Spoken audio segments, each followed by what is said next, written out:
Really? That is so weird. So apparently, my avatar person here doesn't show up unless the mic is not muted. I don't know. Every day is a learning experience with these things. Let's see here. Before I get started, what do I want? I really want to go to my Just Chatting page, so hang in with me because it didn't work last time, and I'm not actually sure that it'll work this time. One moment. Does it work? Oh, okay, it works. Oh, okay. There's some things going on here that I'm not sure why they're doing this. Hold on one moment. Let me just. Ow! That hurt. So unprofessional. But it looks as though you can hear me.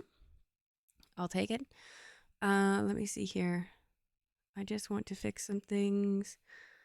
I'm not going to start right away because I was supposed to have my I was supposed to start 12 minutes ago and we didn't. So, cuz Yui and I were out on our walk and it was such a nice day that I went and it went a little bit longer than usual than we anticipated. I don't know why it does this. I don't know. I don't like this. No, no, no, no, no. So today we will. Oh, I always forget this. Okay, here we go. Straight from the start. Hello and welcome to the library. That was shit. Let's try that again. Hello and welcome. This is the library, and I am your host and narrator, Serdd. Today we will be continuing on with starting with chapter 11 of our Danmei read through Married Thrice to Salted Fish. I know I needed to think about that more than I should have, but it's it's been a day. um, for those of you who don't know, I work primarily on my day job, uh, primarily as customer service in customer service. Um, I work at a health and wellness spa, and so it's the lead up to Mother's Day weekend. Mm-hmm. You can imagine, I'm fucking exhausted. I'm so tired. So I'm gonna be a little frazzled for this. Um, I'm not sure how much of these next chapters we'll get through today. I hope it's quite a few, but I'm really not sure. Um, I hope people show up. No one showed up so far. This was really last minute. Although I did say that I was going to be on Wednesday, but I didn't advertise it properly. And a whole bunch of my stuff decided not to work once again. I have really, really got to get in touch with the people over at Beacon because I need someone to pop on here and let me know if my music's too loud because I cannot hear anything on mine, and the Beacon app doesn't work on my computer unless I shut everything down and then turn it and then bring it back up. And even then I can't, it doesn't show me what's wrong. Anyways, it's that thing. You don't have to, you don't care. You don't care, don't worry about it. Um Before we get started, I wanted to start making it a thing to give you a recommendation for reading. Excuse me, a reading recommendation. So, um, and do that first thing. I'll tell you what I've been reading for the past few days, and it doesn't actually usually take me a few days to read anything. I'm quite quick, but I did stop by our chapters. It's the probably the Canadian version of Barnes and Noble for the Americans. So I stopped by my local chapters because I couldn't help myself, and did pick up. Turns out one of my favorite BL mangas is in print, and I did get the first one And I forgot that my favorite part was in the second one because I forgot there was a second part. So we picked that up today, and I will be what is it? Telling you about that. So let me move into. Let me just pull this up here. Sorry, I just wanted to move some things around so that when I bring it over and you see my page, you're ready for it. Okay. Let me just make sure there's nothing embarrassing on this. No, I don't think there's anything embarrassing on this. I think it's okay. Oh, I should take Yui off of here because Yui's actually not in the room right now. It's quite early.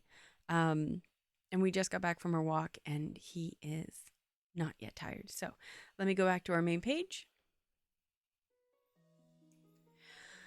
Oh, good. Nothing embarrassing. Once again, if the music is too loud or you cannot hear me, please let me know. Sorry, I'm just drinking. I just want to make sure we can see this. Yeah, okay, we're all good. Ooh, advanced bravery. That was my recommendation for be a live action drama. It's still one of my favorites, honestly. I have watched a shit ton of them. I probably watched most of them. But that's still one that I come back to. I tend to like the Chinese BL dramas more than the others out there. I just have little things. There are little things about both types, both nationalities that are very different, and I find that you have to be in the mood for them. But if you're looking for just something really good and how do I put it? Really dramatic, but not quite so much so that it's out of the realm of possibility. I don't know how to describe it properly. My brain is just fucking fried. So take all of this with a grain of salt. But okay. Before we start, and while no one's here, because no one's actually missing anything just yet, I'm going to go through. Okay, I'm going to pull up 4 super popular BL dramas. Okay, but of different nationalities. Okay, and I'll just to give you an example. I don't know if I can go to this site. It's a little counterfeit. Let me pull this over here. I'm gonna do it over where you can't. Oh wait, I'm gonna put this back. I'm gonna do the counterfeit site where you can't see, and then once I get the names of them, because I never friggin' remember the names. And if you ever want to know the counterfeit, I just gotta stop calling it that. If you ever want to know the website where I get all of my my dramas, and I mean all of them, BL and otherwise, all for free, let me know and I'll put it in our Discord, because I'm a big drama fan, Asian drama fan. In fact, I'm gonna do a plug for one of my favorite YouTube channels right now is Avenue X, and she's wonderful and I love her. Sorry, I'm just gonna pull up a Korean, a Japanese. Let's go Chinese. I can't forget Thailand. They're a huge one for BL dramas. Whoa, why did that blink? You can still see me and everything, right? To you, it doesn't look like I'm doing anything. And whoa, it's my... Okay, yeah, we're live and we're good. Whew. Scared me for a moment. Oh, there was one Japanese one that I absolutely loved. Sorry, I'm gonna open that. I didn't know that had come to print. Sorry, I'm in the Japanese ones now. Oto no Oto was really cute. It was really good. And I'm not going to go for the obvious pornographer one, which, if you're in the mood for it, is really good. Let me see here. Kayaku, no, I don't. Oh no, that one's not out yet. Kasawo. I always love the Japanese ones. They have the weirdest freaking names. Absolute weirdest. No, not that one. Where's the one that I'm looking for? It was really cute. Oh, is that it? No. Ayo. Oh, snows. I can't find it. It was, Sugar Days. Where's that?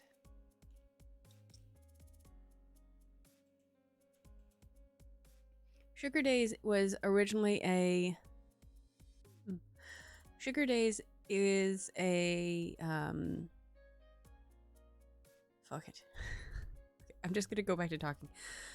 There is a Japanese BL adaptation of a manga called Sugar Days, or something like Sweet Sugar Days, something like that. And it's really good. No, Cherry something. Fucking Sugar Days is the new manga that I just got. No, it was Cherry? Something to do with losing your virginity. So it was Cherry something. You know what? I'm just gonna say screw it and search for the damn thing. Cherry Magic. That's what it was called. There it is. Yeah. Okay, that was weird. There is one called, it's called Cherry Magic. And it's not coming up here. It's the one that I've watched the most recently, and it's really, really freaking good. It's I'll just use this one. So we'll go in here.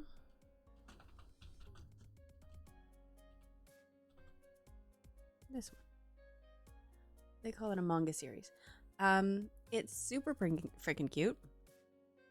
It's not, with the name of it, you would think that it's highly sexualized, and it's not. It's really, really not. It's a sweet, funny, lovely story. And it's one of the first times where the two main characters actually look quite a bit like the manga. Like, it's very, very believable that they're the two. I didn't like the secondary, these ones, the secondary love interest.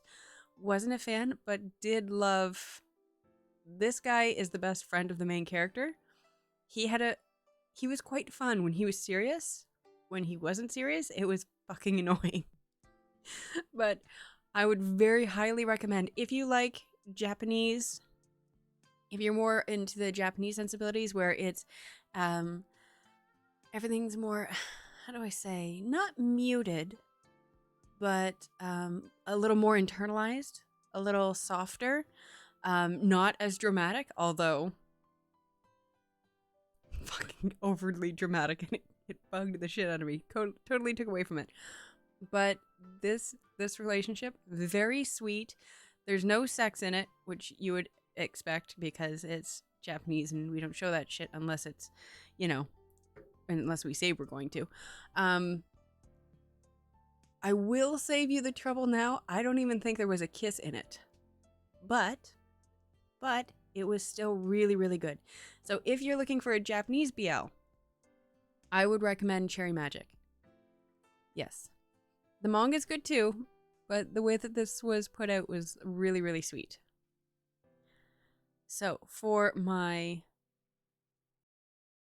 back, and let's see here, a Korean one that I'm working on, that I'm watching right now,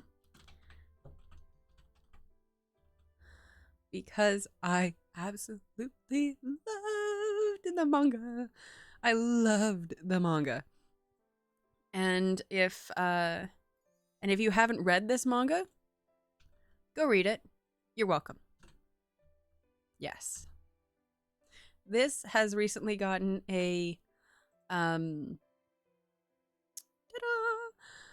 this has just recently been released. It's up to it's going.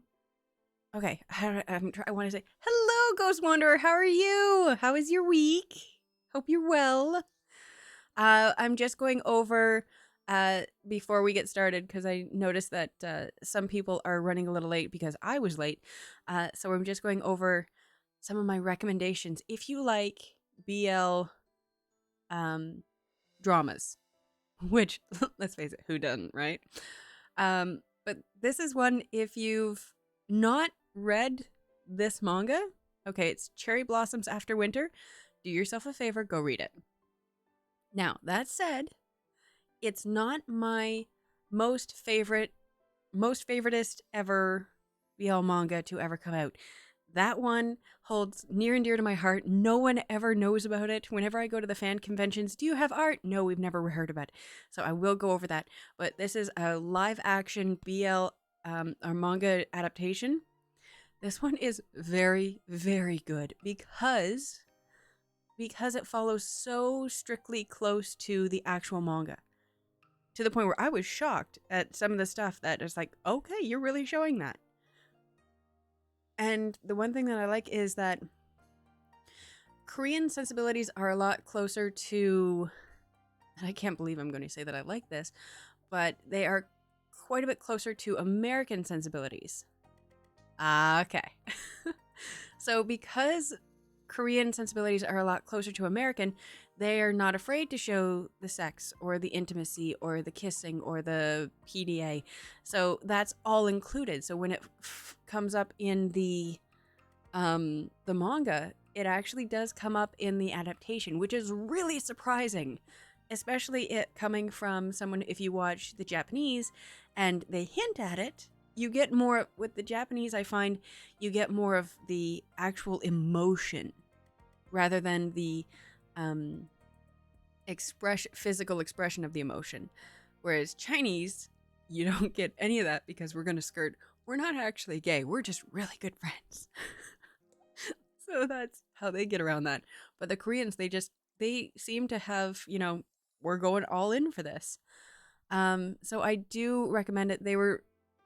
It's been done really well. And if you know the characters, the actors are doing a really good job. I was fucking shocked. Now, if I can give a little love to my most favorite Korean BL manga. They don't call it that. I can never remember. But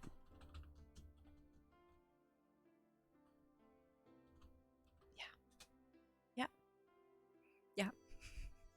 Do yourself a favor. Here you are, manga. Go fucking read that. Yes. Love it. This is one of the few ones that I was there at the beginning and followed it all the way through. And yes. Fantastic story. They're so lovely and I love them. Okay, so we covered Japanese and we covered Korean. Let's go with these here. Oh, apparently Given has gotten a live action adaptation. It is currently 6 episodes in. Doesn't say how many episodes there will be, but it's in Japanese, so it will. They usually do a good job giving you the full thing. I haven't watched it yet. It's on my list.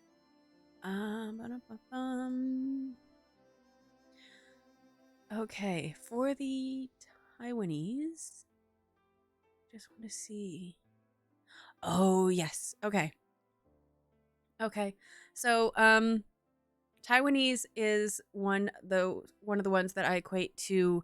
It's in the Chinese category, but Taiwanese will actually, they get a step closer to actually, what am I trying to say? To actually showing the relationship. That's what I was trying to say. What Given? Yes, Given has a live. Let me bring it up for you. So I was just, Ghost Wanderer, if you want the site where I get all of my shit off of, because you could go and watch it now if you wanted. Let me pull it up for you. You know what? I'm just gonna post the link so you can download it. because the chats don't stay, right? I'm not going to get in trouble for sharing this, am I? You know what? I'm just going to post it in the Discord. I'll post it in the Discord in a bit, but I will post pictures of on here.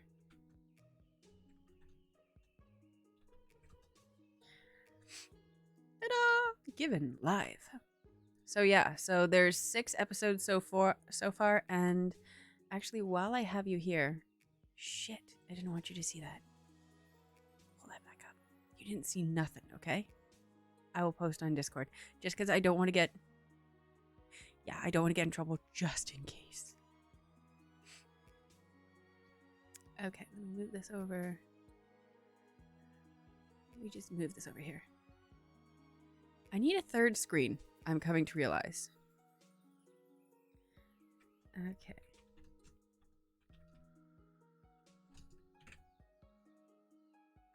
There you go. It's in Discord. So through that site, that's the site that I get all of my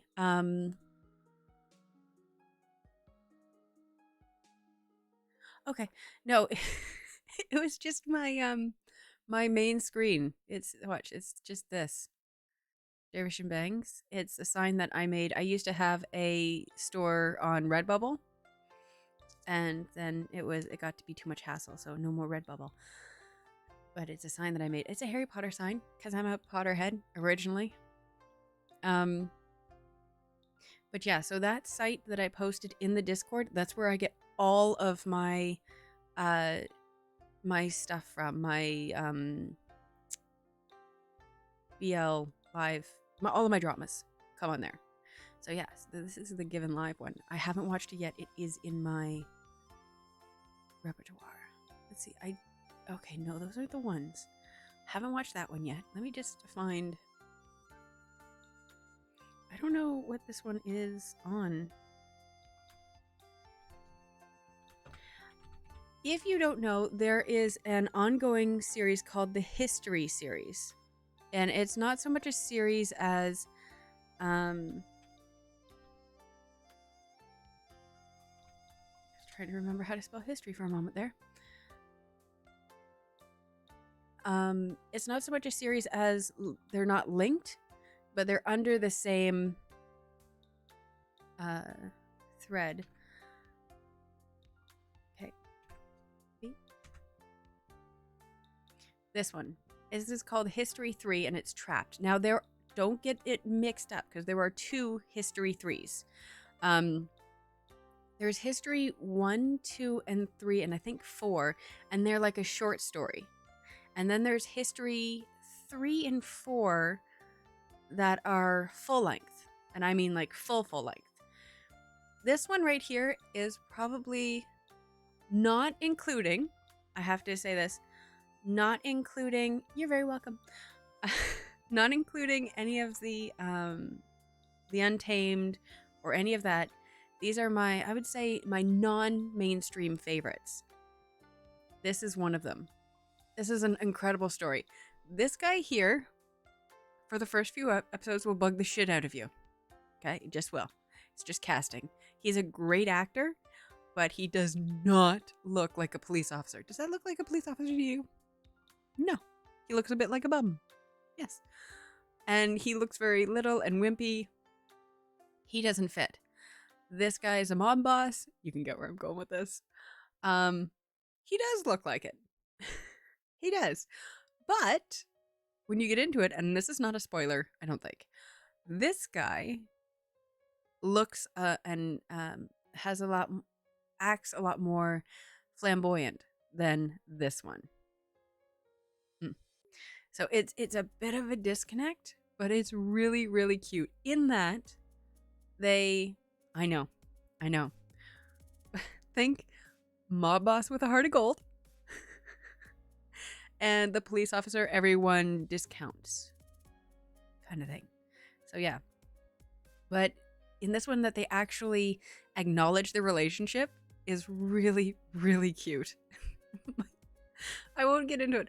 I need someone else to watch this so I can give my favorite line. But it's so when his sister comes in, it's, sister-in-law, you're here?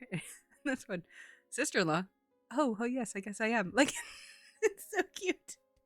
So I very highly recommend this one. This one is also on that site. Super cute. It'll last you a while. It's got a good length. So there's this one and Advanced Bravery, and those are my two go to so far. I don't think Chinese actually has. Oh no, it does. It does. It does. Okay, but I can give you a few that are just oh god, some of these are really bad. Okay, I'm going to help you weed out some really bad ones. Okay. Capture Lover.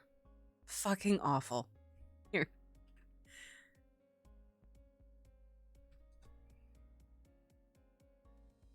This one. Fucking awful. Don't hurt yourself. Because it's fucking awful. It's just bad. You want it to be... It's not. You want it... There's so many times where it's like, you want it to be good. No, it's not. Don't hurt yourself. Which another one... Sorry, that pause was me reading. Which is this? Oh, this is the one I really wanted to like. But I couldn't get past. I was so confused. This one. I'm so confused by it. I love the Shansha novels. Shansha novels and dramas, and I love Shansha. Big fan. You know this. So I really wanted to like this one. But it's really bad. And I was sad. So don't hurt yourself on this one. This is The Fairy Fox. It's not. I say that and I'm still probably going to try my best to get through it. Because I want to like it so bad. Okay. Those are just some. Just some. I have others that are... Well, this one was cute. It was cute, but I haven't gotten through it yet. So maybe it's not. I can't actually remember much of this one.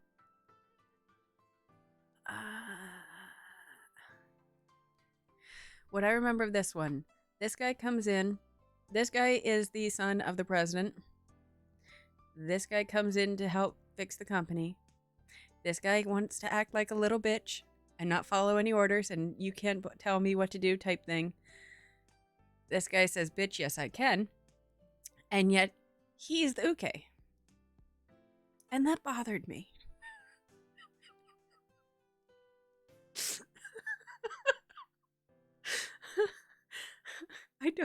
I can't even express it. I'm sorry. So yeah. I don't know why I dropped that one. It was probably just that. It seems like this. I'm like, you're the stronger one, and then you're just, and they're not, and you're melting for him. I don't know. So I'd give this one like a meh. It's not a don't watch, it's just more of a meh. But yeah, if you go in and you search on that website, the under BL, it has all of them. Okay, I think I've dawdled enough. I think. Let's get to this. Oh, and Ghost Wanderer, I was putting together the what is it? The chapters for this. Listen, what? I was putting together the chapters for this, and I think I've discovered where the pain starts. I used to be petty on that too. I can't help it. And I wish I could get over it. I've gotten a little better. Like, I'm okay if they're at least switch. Like, that's fine. But I can't get, like, if it's... I can't. It bugs me. Now, saying that, one of my favorite... Oh, yeah, no, okay. Because it's still in line with who you would think. So let me show you about the manga that I picked up today. Because it's one of my favorite. It's going to take it extra long because I have to try and spell it. Yeah. This one. This is one of my favorites. It's super, super cute. BL manga. But it's oh, Sam, hi! I didn't even notice because it's all in green. Hi, Sam. How are you? How was your week? Hope everything's good. I'm just chattering because I'm about other different BL stuff. I hope that's okay. But this is so this is Deko-Boko Sugar Days, and it's super super cute. In that the shorter one is the seme and the uke, but it's still okay, and I still love it because the juxtaposition in that the semi really wants to be able to take care of the uke and provide and be the man of the relationship kind of thing. And he is naturally very masculine, but he's very self-conscious, about his height. Oh my goodness, I got the hiccups. I got too excited. And so it's very sweet and cute how they still mesh, even though they don't look like they should mesh. And I like that. So this is the one that I picked up today. I had this one as the first. Totally one you ramble. Way to call me on it. Okay, but look. He's cool. He's so cool. He's super cool. I'm not going to visit it because I don't think I'm allowed to. But yeah, so I feel very called out on that one. So let's probably get into this. Oh, that's what I was saying. Ghost, I think I found where the pain starts in these, and we don't have to wait. It's going to be a while. I mean, we don't have to worry because it's going to be a while, but I think I found them. Just going strictly by the chapter titles, because I shouldn't have, and I did. Oh, it doesn't show it there. Haha, it's probably best that we don't. But yeah, I think we should expect it around chapter 40. Just my thoughts. Okay.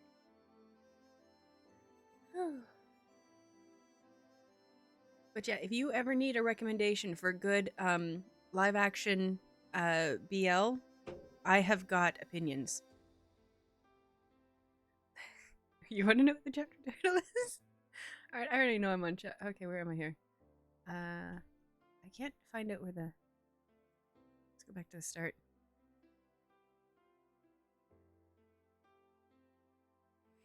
Let's see here.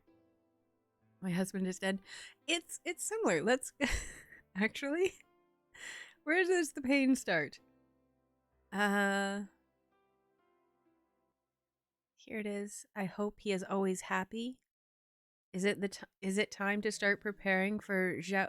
So the young Zhao Ho's funeral. Just do what he likes. I'll watch you go and live well. Thank you, wife. That's pretty much a fucking goodbye. When he's gone, I'll take care of everyone. Yeah.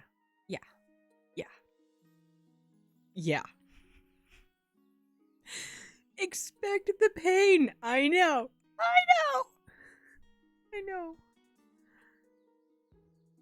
Okay, I feel like even these chapter titles are spoilers, but I don't care. So let me go back to... We were at 11, right? Yeah. So yeah, expect the pain. I feel like Gonzo in Christmas Carol. Expect the first ghost when the bell tolls one. Already throwing up, crying. I know. Alrighty then. If you don't get that reference, don't worry about it. Alright, so, and did I recommend among our fic for this episode yet? I did manga, I did... Well, I can't...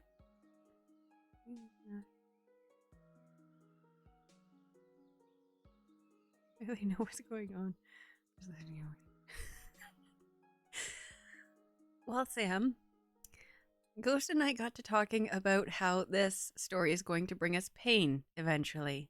And I was just wondering when it might bring us pain. And so I was going through and putting together the chapter titles and everything and translating those. And I discovered chapter titles themselves hint at when the pain is coming. And so one of the chapter titles is Thank You, Wife.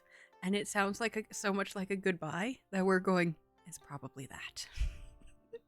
Because remember, in this story, I'm not sure if I mentioned it earlier, in it being called Married Thrice to a Salted Fish, Lin Qingyu, our main character, is married 3 times to the same person, but that same person has to die twice. So this Luan Chang, this Luan Chang that we're with now, he's terminally ill. Lin Qingyu is trying to save him, or kind of, like trying to help ease his way. And yeah, you give a summary. Yeah. Yeah, so that he can reincarnate. Exactly. So, is it reincarnation or is it it's transmigration, right? Because it's the same brain going into the thing instead of just the same... I don't know. Yeah, because reincarnation is same soul, no memory. Transmigration is same memory and soul. Is that right? Yeah. So, yeah, even in the summary straight up tells you who he's going to reincarnate into. So that's nice. We know he comes back. We just know that it's going to be painful because Lin Qingyu doesn't believe that he's coming back. Does he just like... Yeah. I think that's exactly it. I think he exactly possesses someone and just completely takes them over. Another Danmei that I would love to read is... why do I start these sentences before I remember what I'm talking about? Christ, I can't remember the name of it. I can never remember the name when I say, oh, what I would recommend this. Let me go over, because I have that bitch saved. I know I do.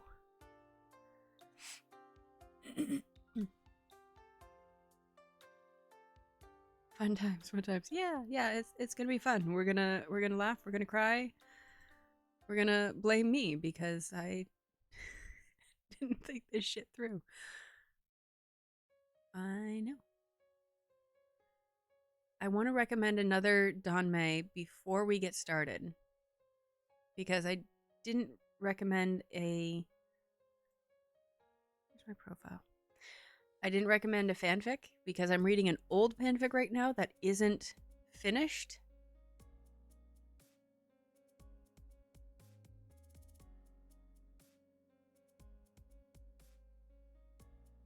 It was another salted fish one.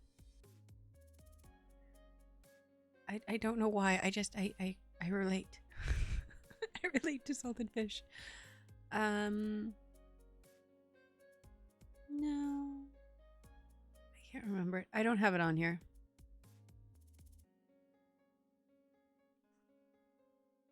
Damn it. Oh, well. I'll recommend it next time.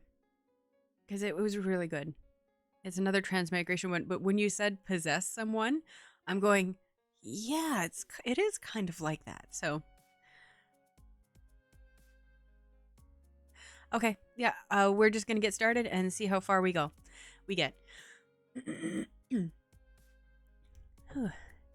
Chapter 11. Sorry, I don't want to wait either. How's my sound, by the way? Is it okay? My mic is not too loud or too soft. You can hear me?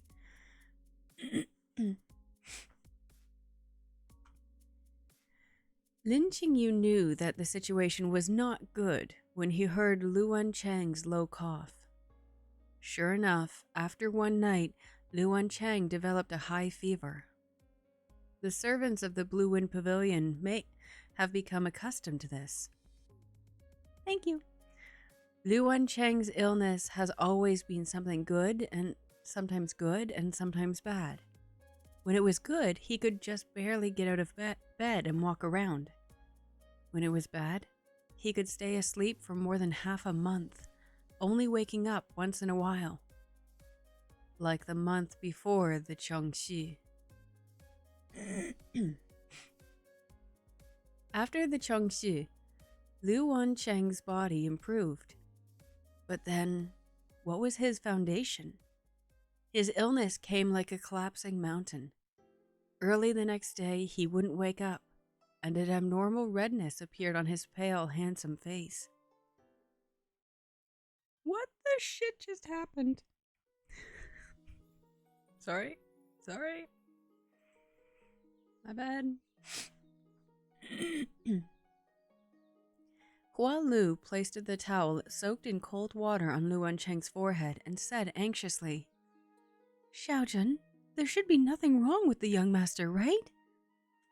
After Lin Qingyu felt his pulse, he put Lu Wancheng's hand under the quilt. It is just a common cold. Hua Lu breathed a sigh of relief. Then he should be fine after the fever passes.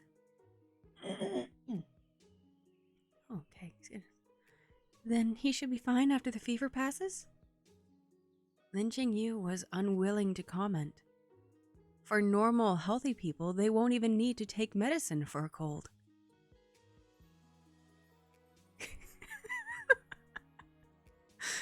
Then he's gonna wake up, say goodbye, and we'll have a crying session. Oh, I fully anticipate us to be crying while reading. Yeah. Or he's gonna be in a coma. You're so mean to him. But yeah, probably.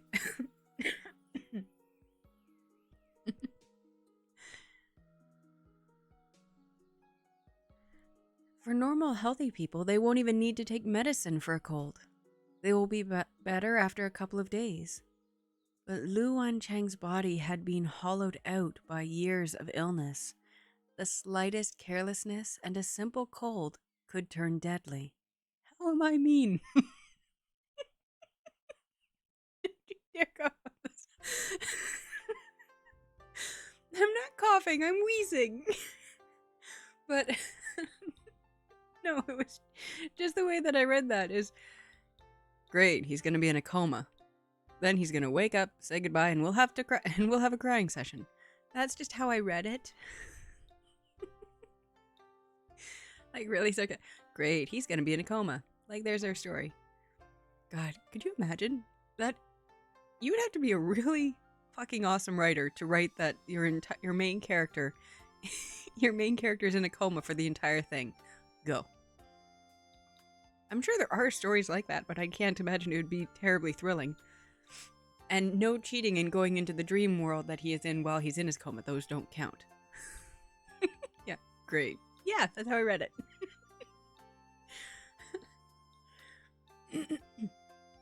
Sorry. I get too excited.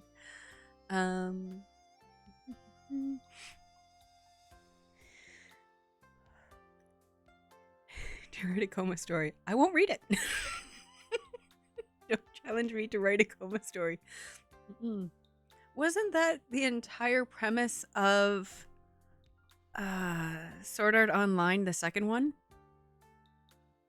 Isn't it? Yes, the character can hear everything. That's always an important factor. A lot of drama can be stirred by that. And every chapter is pain. Exactly. There is, oh god, what was it? There was a fic that I was reading just recently where that's exactly what it was, and every chapter was pain. And you don't realize how depressing it is until after you put it down, you're going, wow, I am really sad. And every chapter is pain.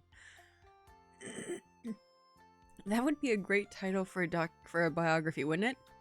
Just every chapter is pain, my life.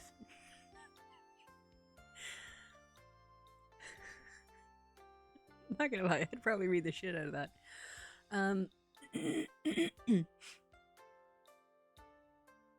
Me neither. I'm not a huge fan of them.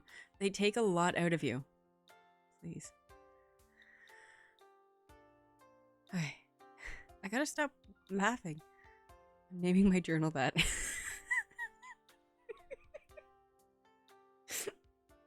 Every chapter is pain. My life story. Oh god, can you imagine like a parent or family member finding that, going, "What the fuck?" I start scrolling through it. Okay, but where's my chapter? Oh shit, that's the majority of their book. Okay, we're gonna keep going. No, I can see it. Not long after, Fen Xin took Dr. Jiang to the Blue Wind Pavilion. By salted fish, yeah. On this trip, Dr. Jiang brought a disciple with him. This disciple was none other, fucking hell, than Tan Qingji. Ji. Hate this guy. Whom he'd last seen at the Lin residence. Tan Qingji is a twat, smiled at Lin Qingyu and said, "It's been a long time since I've seen you, Brother Qingyu. I trust you've been well since we last met?" Lin Qingyu looked towards Dr. Jiang. Dr. Jiang explained, "Qingji has just recently entered my apprenticeship. Hearing that young Master Hu was ill, he could not rest assured and insisted on visiting the Hu mansion." He could not rest assured. Lin Qingyu smiled. "I didn't know that Tan Xiong and young Master Hu were familiar with each other." Tan Qingji... I'm saying that right? Qi. Yeah. Tan Qingji said, casting aside shame, "That day at the Lin residence, young Master Hu and I hit it off from the start." Lin Qingyu interrupted aloud. "Young Master Hu is sick and feeling weak. It would be best for fast friends who've no business being here to not add any more trouble. Hualu, take Dr. Jiang in. As for Tan Xiong, he may as well stand here and wait." Feng Qin hesitated and said, "Xiaojun." Oh no, wait. Who's Feng Qin again? Oh, sorry, I forgot. "Xiaojun, you mean to let the guest stand?" Lin Qingyu asked, "What guest?" He's so bitchy and I love him. It was noon. Standing at the doorway with the sun beating down at him, being watched by the people coming and going. It was not an exaggeration to say that it made for a humiliating scene. I fucking love him so much. Dr. Jiang looked helplessly at Tan Qingji and followed Hualu into the room. Tan Qingji gritted his teeth with hatred. Forcibly keeping his voice down, he said, Lan Qingyu, you're taking it too far with your bullying." Lin Qingyu thought it was funny. "How could I bully you if you hadn't delivered yourself to my doorstep?" Tan Qingji glared at Lin Qingyu. His eyes seemed to fill with poison. Lin Qingyu couldn't remember having ever taken the initiative to provoke Tan Qingji, nor did he know where Tan Qingji's hatred for him came from. Perhaps this was how the world was. There were unprovoked joys, so naturally there were unprovoked evils. As Lin... Just a sec.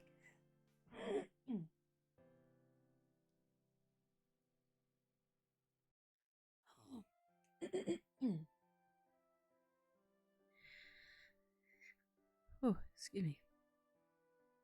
As Lu Wencheng has said, taking this kind of person seriously would only demean himself. Tan Qingji took a step closer and said, "There are only 100 days left for the examination of the Imperial Medical Office.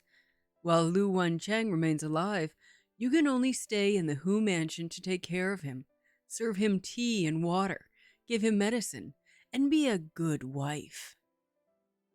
Catching the slight stiffness in Lin Qingyu's expression, Tan Qingji revealed a happy smile.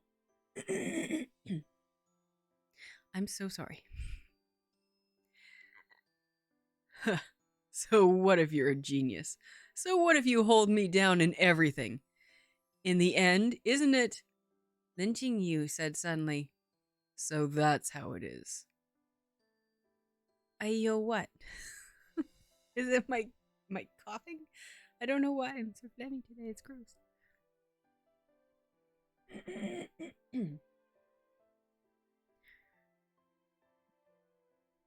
The light in Tan Qingji's eyes sank. What are you laughing at? The corner of Lin Qingyu's lips ticked up slightly. Almost pityingly, he said, "You're so pathetic.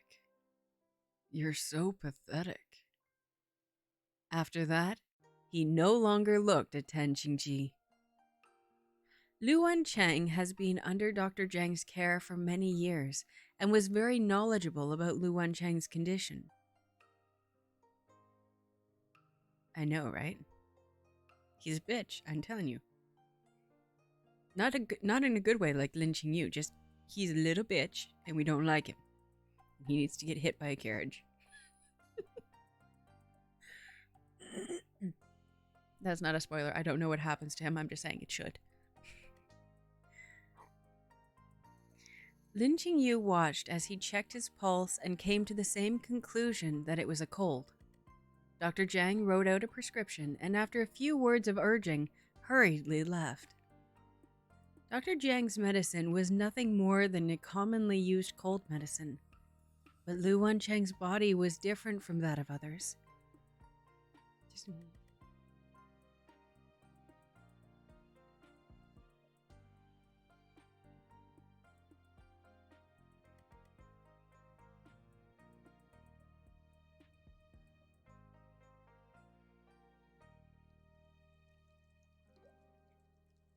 So sorry. Okay. If his prescription used by ordinary people could be formulated specifically to improve his illness, it could perhaps achieve twice the results with half the effort. I'm so sorry. Just.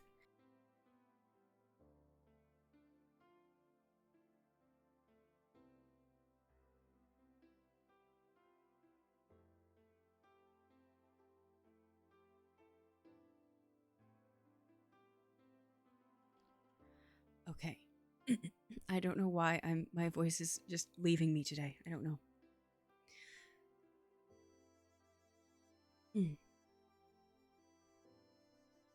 Hua Lu was still waiting for the prescription in Lin Qingyu's hand to have it filled. She asked, "Xiaojun, is there anything wrong with the prescription?" Lin Qingyu hesitated for a moment and handed the prescription to Hua Lu. "No, get going." When Lu Wencheng became ill, the entire Blue Wind Pavilion became busy. Lin Qingyu didn't need to worry about decocting and feeding him medicine or taking care of him by his sickbed. I'm kind of okay. I work in customer service for my main job, and this is the week before Mother's Day. So I have been talking a lot on the phone, and I didn't realize how strained and itchy my voice was.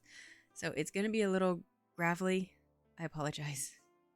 I feel bad for all the stops and starts. But we're going to keep going. Actually, if I could have one of my lozenges, it might be better. Anyways. There were servants to do those things. As usual, he read and dispensed medicine in the study. However, he was a bit unused to it because the courtyard was too quiet. Both the Hua Mei and the Mina had their beaks closed. Could it be that they were also worried about their owner? But what's the use of worrying? Even if Lu Wencheng survives this time, there's always going to be that one time that he doesn't. If he doesn't prepare himself for the fate of a person who is bound to die, when the time comes, only he would be caught off guard. I'm okay. It's just going to be a little scraggly, and I apologize for the stops and starts. I actually have some, what I term magic cough lozenges, and they're for a tired throat, and I should pop one of those. And I might, if it doesn't get any better, in the next few pages.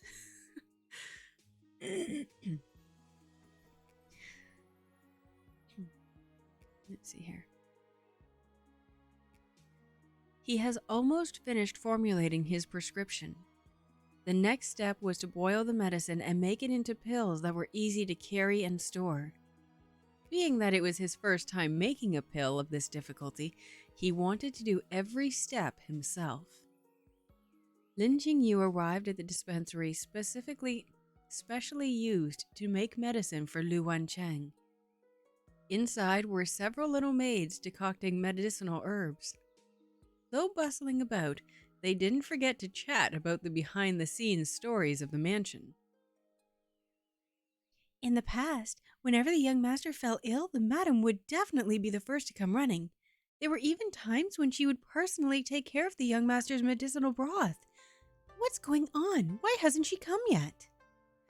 I heard from Master Shou. I heard from Sister Shou in the madam's courtyard that the eldest young master and the madam had a big quarrel. The madam was scolded by the eldest young master so badly that she couldn't even stand steady. Are you sure you didn't hear wrong? Shouldn't it be the eldest master who's unsteady on his feet? Besides, madam and eldest young master had always had a caring and filial relationship. Why would they ever even quarrel?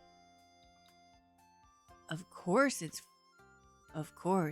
is for the Shoujun. The relationship between mother-in-law and daughter-in-law has always been a problem for the ages. My sister-in-law and my mother-in-law have small quarrels every 3 days and big ones every 5. They quarrel so much, my brother feels like his head is about to explode. Lin Qingyu pushed open the door of the dispensary and the voices inside stopped abruptly. Sorry, I'm calm.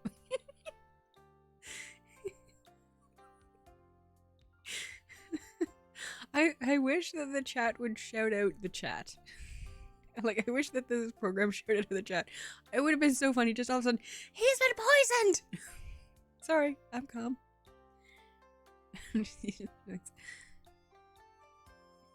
He's been poisoned! No, what? Which one?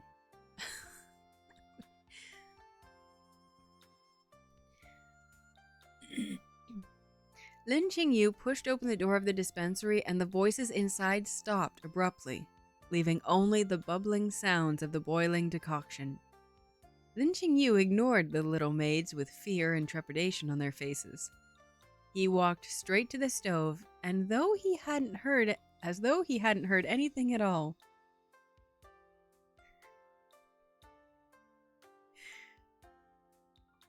Actually, that's not a bad guess. But no spoilers. Don't ever ask me for spoilers, because I'll give them. Just FYI.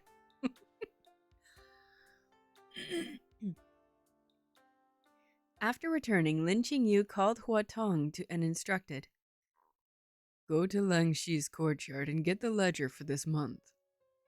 Hua Tong couldn't understand. "Young master, what do you want the ledger for?" "To share her worries for her." Once news of Lu Wancheng's illness spread to Liang Qi's ears, the pressure that had persisted for several days on Liang Qi's chest finally eased. Liu Momo, gloating over others' misfortune, said, "This is retribution, madam. It is the heavens unable to stand by and watch how the young master treated you that day. They are punishing this unfilial child." Just FYI, if we read other stories, that is always going to be my voice for the Wicked Witch. Always. Evil old woman, that's the voice. That's all I got.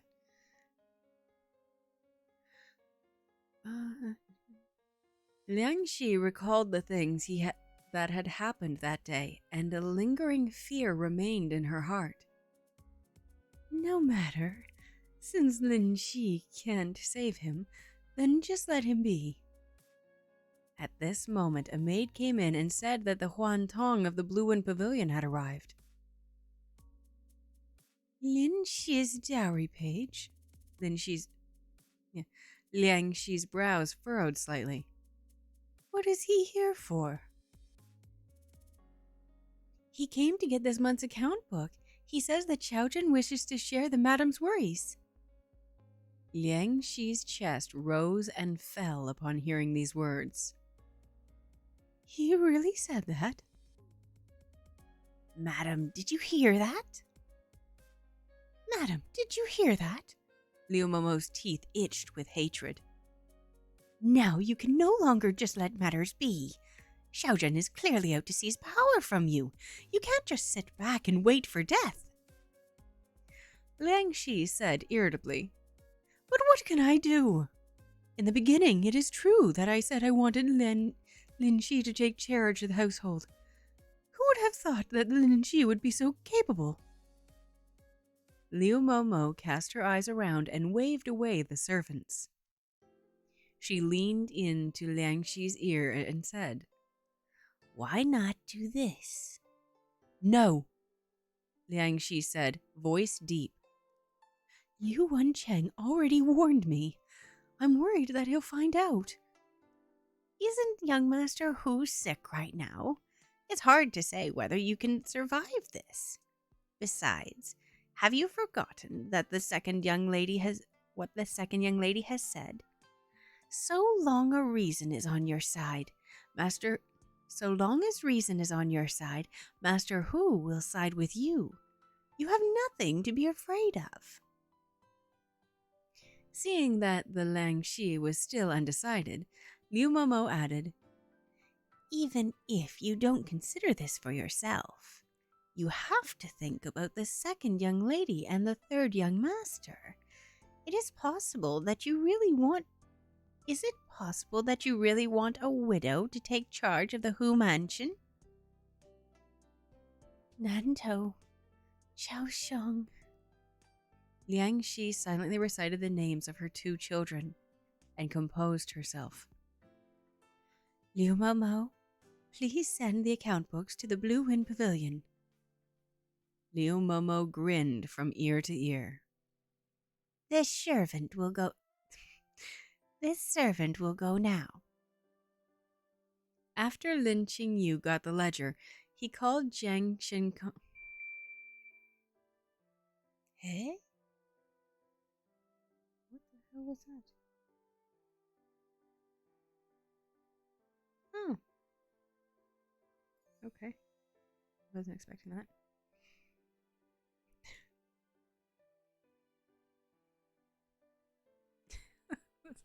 I'm making a prediction. At least one person gets poisoned in this novel. Do you want to know?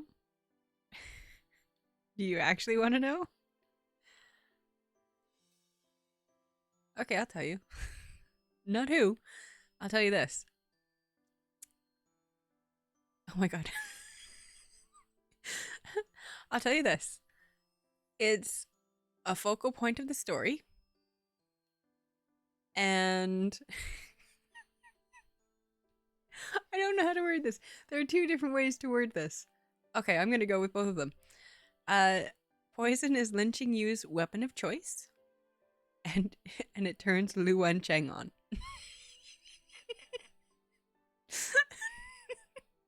There's your spoiler. Ask and I shall receive.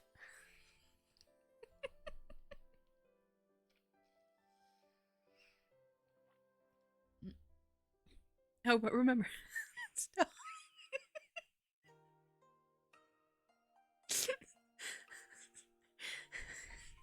Oh my god, did you really miss that? Oh my goodness. Oh, Ghosty, you missed it. Did you really miss that? I did it for you. That was all for you. There's a raccoon face on my face. Do you want to know, Ghosty? Because I will. I'll tell you. What did you want to know? Okay. Oh, for heaven's sake. Close your ears, Sam. I'm going to say the same thing again. Regarding what you mentioned earlier, the poisoning thing. Yeah, the poison thing. I'll tell you right now. Poison is Lin Qingyu's weapon of choice. And when he does, it turns Lu Wencheng on. So, and that becomes a focal point of the story. Actually, it might actually be by the end of this chapter that they mention it. So yeah. That's all my spoilers that I'm telling you. That's what I'm gonna try. That to be all my spoilers. Okay. You know what? Oh no. Relatable.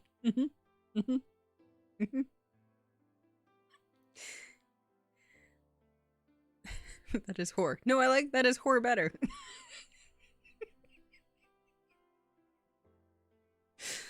Oh. Sorry. I like the misspelling better. That is whore. Oh. My wheezing is me trying to laugh quietly. Okay.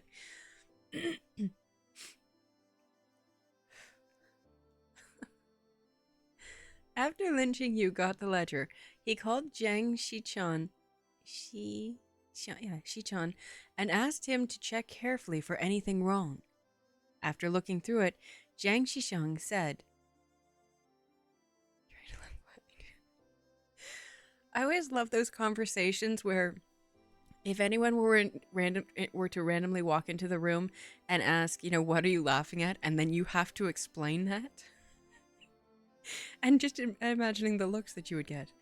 What are you laughing at? The character that I'm listening to in this book uses poison to kill people or to get his revenge, and his boyfriend thinks it's hot. And his boyfriend gets turned on by that. Oh, but it's not his boyfriend because no homo. They insist. Which is lies. All lies.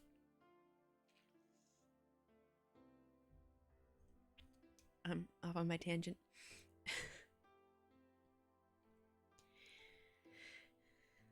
After looking through it, Zhang Shishang said, with only 2 months of accounts, I dare not jump to conclusions. With 3 or 4 months of accounts, I should be able to see some clues. They're married too. Yeah. Yeah, they're married. But oh no homo. Bullshit. You liars. But whatever makes you sleep next to each other better at night, hey, whatever. No judgment. Lots of judgment. Lin Qingyu asked Hua Tong to send back the account book for this month. He then asked for the ledgers of the previous few months. On the 3rd day of Lu Wencheng's lethargy, there were finally signs of the fever receding, though the person himself had yet to wake up. The blood and energy he managed to...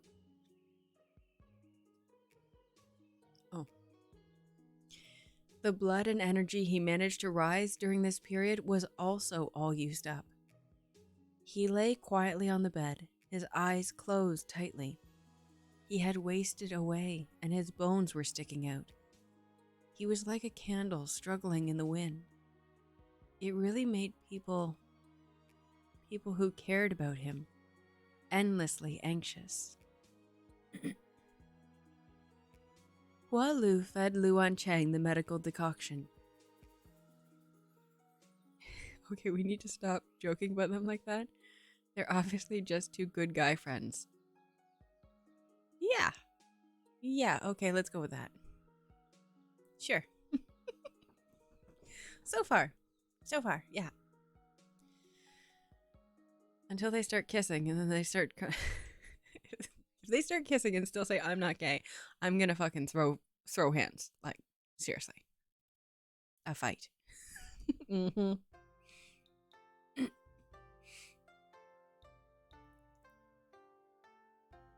Hua Lu fed Lu Wencheng the medicinal decoction. Lu Wencheng's brows tightened as if even in his dream he couldn't forget the bitterness of the medicine. He even spit out a little. Hua Lu hurriedly tried to grab a handkerchief to wipe it. Then Qingyu took the medicine bowl from her hand. I'll do it. Oh, so homies can't kiss each other goodnight? No? Well, it depends. Is it lips or cheeks? In all seriousness, I would say cheeks, that's fine. Lips, I'm thinking you're looking for something else. And I don't mean anything sexual. I think you're looking for a relationship there. That's not. Yeah. That's actually an interesting question. Because girls do, don't they? I don't know. I am not touchy-feely at all. I have thoroughly enjoyed the being under house arrest. Because there's no touchy, and it's like, I'm okay with this. So, but don't girls sometimes? But it's still cheeks, right? I don't know. But when you say homies, I keep thinking of like those great big muscly bench press 300 plus biker guys. I can see the fake kiss in the cheek or blow a kiss, definitely. Yeah. But okay, so imagine two huge muscly guys like that. And even I can see on the cheek, I can see that as being guys' friends. But I don't know if I can see on the mouth. I don't know if I can see lip kisses in that scenario. I don't know. You know who we should ask? That'd be a good one. Oh no, you can't ask because he's bi, so I don't think it counts. I'm listening. What if you went for the cheek? I missed and ended up on the mouth. Yeah, the mouth doesn't make the cut. Does it? Yeah, see that. That was gonna be my point. Does he linger? If he lingers, then that's relationship asking. Like, that's you asking for something more. If it's just an accident, that's just bros. I'm thinking less than platonic if you're lingering, especially for 2 minutes. That's a hell of a long time when you're that close to someone. So yeah, that's my opinion. I was saying we could ask Mr. Underhill, but I think we need to ask someone who's like straight. And I don't know if I know any male VTubers that are straight. Okay, clarify the terms. If the MCs do that, we will know.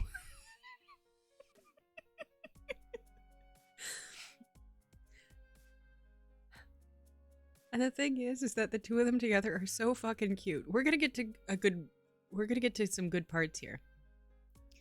Okay. For instance, when he feeds him his medicine himself. I'll do it. Lin Qingyu took a spoonful, drew it close to his lips, and blew on it gently. Before he could get it to Lu Wencheng's mouth, he heard Feng Qin's voice calling from outside. Xiaojun, the master requests that you go to her. Okay. Does anyone remember, is Feng Xin... I thought Feng Xin was female, but I did a male voice for him earlier. Oh my god, I can't. You guys are laughing right now as I do schoolwork. I'm sorry. I hope you're not actively writing anything down, because I find that if I'm listening to something while I'm writing, whatever I'm hearing gets written. Okay, what if they feed medicine with mouth? Ooh, that's different. Is he unconscious? Or is he like semi-awake and pretending to be asleep? Or fully awake? Because I think either of the last two, semi-conscious or fully awake, I'm thinking dudes are going to get married and live happily ever No, wait, they're already married. Uh, there's going to be some feelings involved, some romantic feelings. But I think the first one, if he's like passed out, I'm thinking you can cop a feel there and that not be reciprocated. Also, is he unaware of his surroundings? Yeah, see, that's my question. It's getting too complicated. Let's keep reading. You brought it up. Oh, no. No, that was you. Okay.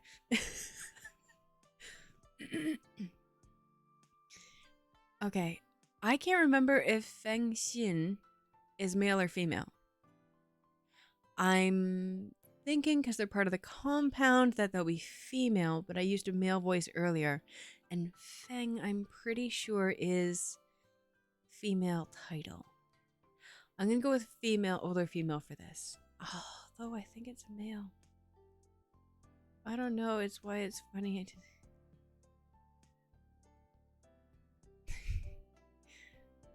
Google will have your answer. Okay. Yes, let's ask Google Sensei. I'm not going to do this where you guys can see, just in case something, whatever comes up. Spoilers.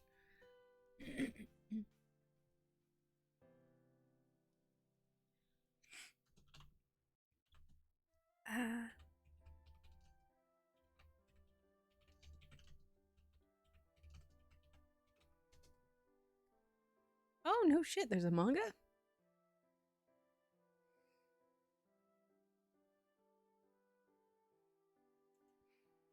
Okay, let me see.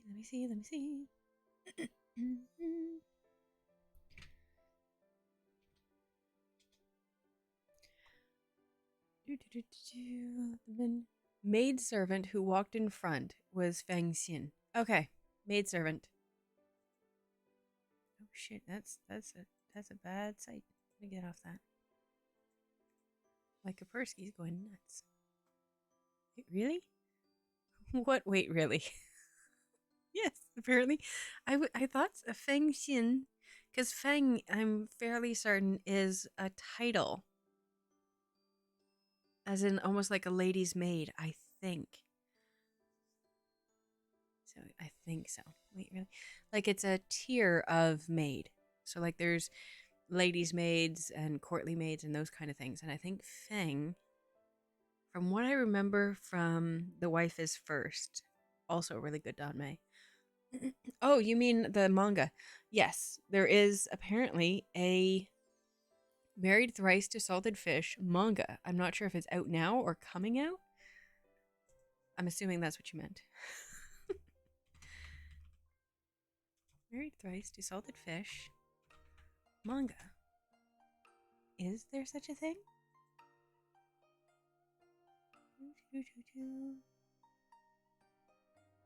Oh, there's one coming out, but it's not yet.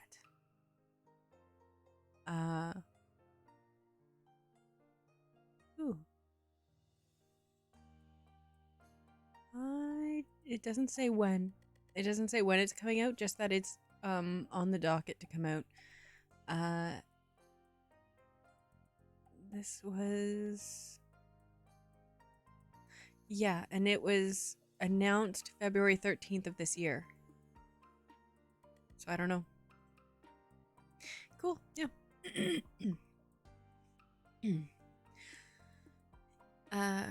He heard Feng Xin's voice calling from outside. Xiaojun, the madam requests that you go to her. Lin Qingyu paused and returned the medicine bowl to Hualu. Continue feeding him.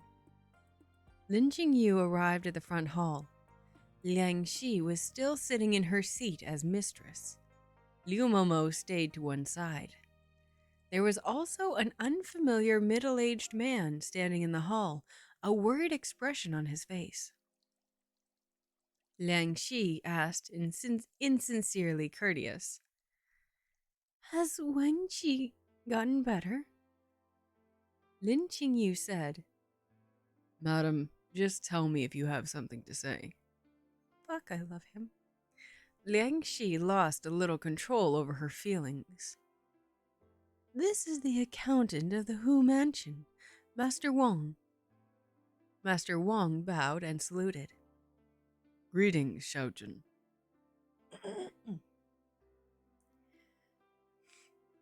This situation is like this. Manager Wong found that the ledger sent back from the Blue Wind Pavilion has one page missing. Liang Shi paused. And it's also the most important page recording the revenue and expenditure of the restaurants in the capital. Manager Wong said, choked with emotions. Such a careless omission has befallen such an important account book. I can only wish I could apologize for it with my death. So noisy. These people really won't stop. Instead of circling around them, it would be better to just use poison to get them to behave. Then Qingyu said, I advise you to think twice. Manager Wong said blankly, Think twice? Apologizing with your death. Lin Qingyu said, Of course, if you insist on dying, I won't stop you. Manager Wong was stunned. He was just paying lip service just now. How could he really be willing to die for a missing page in a book? Manager Wong looked at Liang Shi and Liu Momo for help. Liu Momo generously comforted. Master Wang, please don't say that. It has nothing to do with you. When you sent the ledger was clearly intact. Madam can testify for you.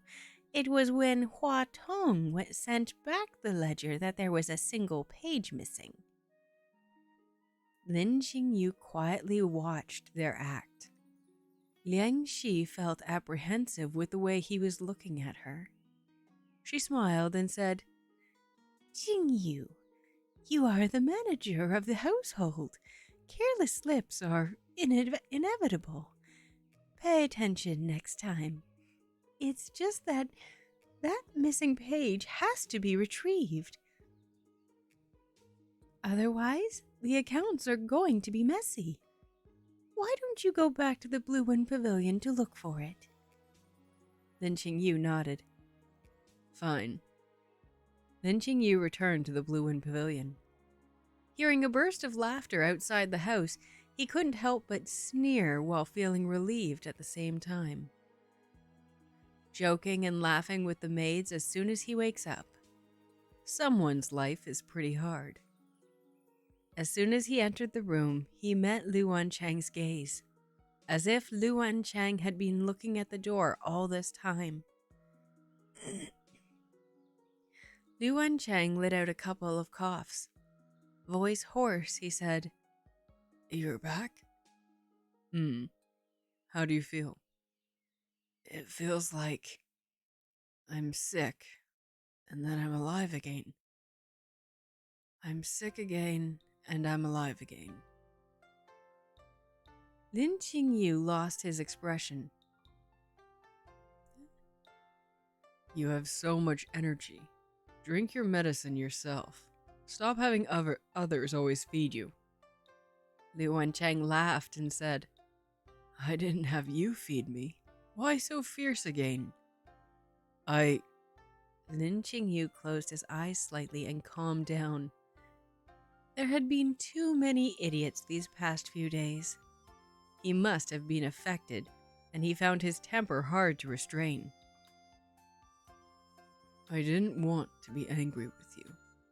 It's just a habit. Sorry. Liu Wanchang grew quiet. He said jokingly, Is Dr. Lin disappointed because I didn't die? Then Qingyu nodded. A little. Liu Wanchang laughed, his eyes bright in his sick face.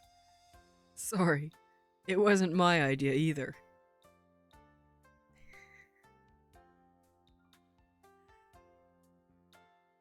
One moment. I'm going to go and let Yui in because it's his bedtime. Just a sec. Oh, yeah, let me go to this page.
What is this horseshit? The channel is yours. What is this? The channel is ours. Ghost! An uprising? Really?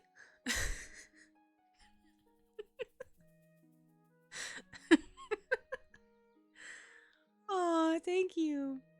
Do you see the little lanterns? Oh no, she's back. Nothing? Hey! What the shit? Hide the pitchfork. Who's the pitchfork? Why would you have a pitchfork? What? Mm-hmm. You guys are so mean. An uprising, really? I was gone for a few minutes just to get the baby, who didn't even come in because he was playing with his sister. Really? The heck? Sam, I can clearly tell that the pitchfork was not your idea. What's a pitchfork? Ooh,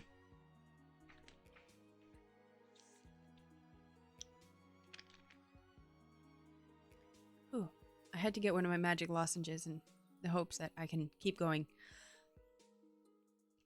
I really want to find the part that I think it might be in this chapter, but I'm not 100% sure. Oh yeah, I don't know if you saw it, but there's this. It's not. It's a secret, but it's not really because I want more people to use it.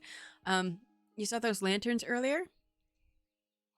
I would assume, but I'll ask anyways.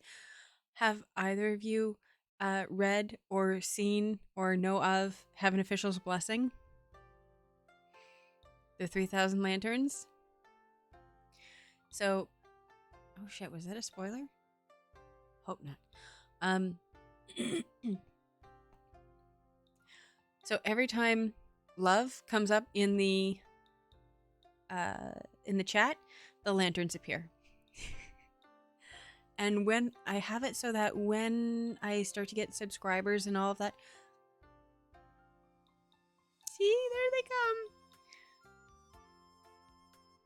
come. I've seen and read the first novel of Heaven Officials. Yeah. So I love the lantern scene, so that I've set it up so that when I do get subscribers and all of that now, the little emotes that go beside your name to denote how long you've been part of the channel, they're different colors of lanterns. So yeah. So if I do, I think this is how you do it. I'm not sure if it's one separate or all together.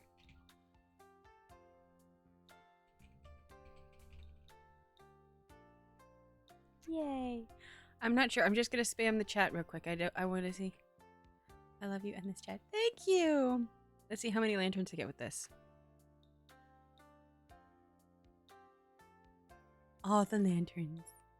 Oh, I thought I'd get more. Okay, so it's per thing, not all at once. Okay. Good to know. Can I delete this now? How do I... Oh, I can't delete it. I want to delete this.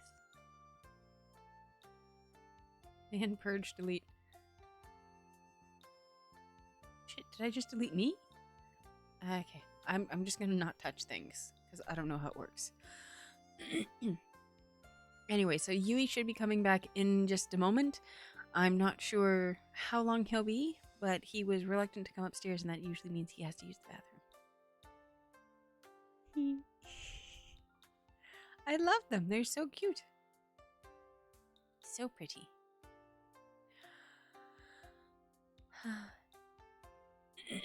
The music levels are immaculate, by the way. I'm glad you were able to work that out. The trick was to just not touch them.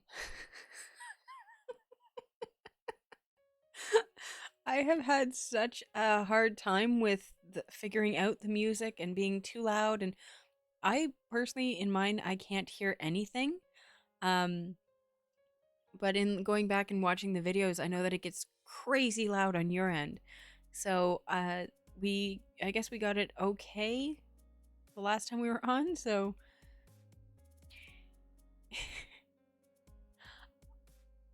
I love those. so much. So yeah, so because in Heaven Official's Blessing, the 3,000 lanterns is how much he loves Shylan, right? So it's like, oh, that's what they mean. And we read BL and we read romance, so I thought it was like fitting, and I loves it. Okay. Chapter 12.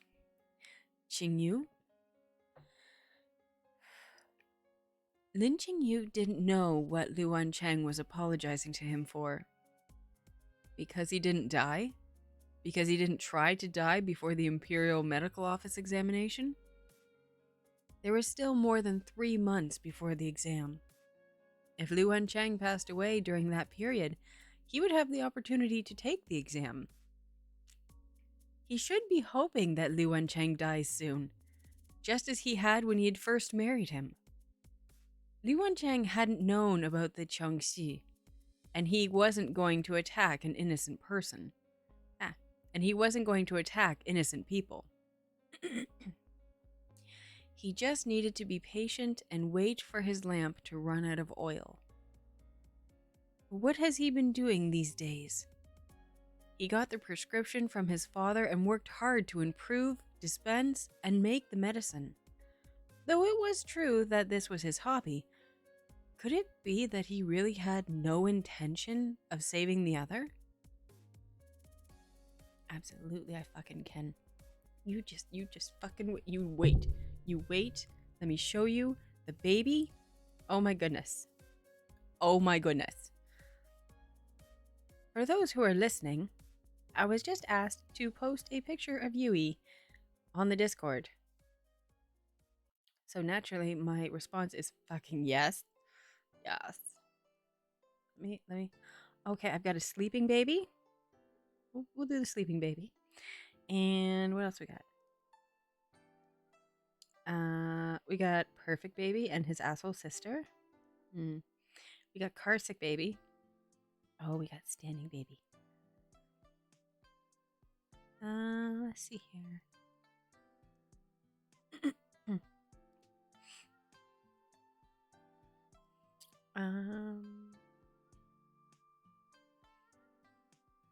This is Baby after he destroys Easter Bunny. That's Cat as Centerpiece.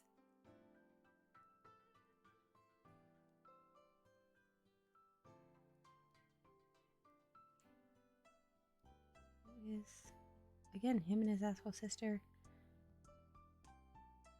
Oh, here we go. Handsome Prince.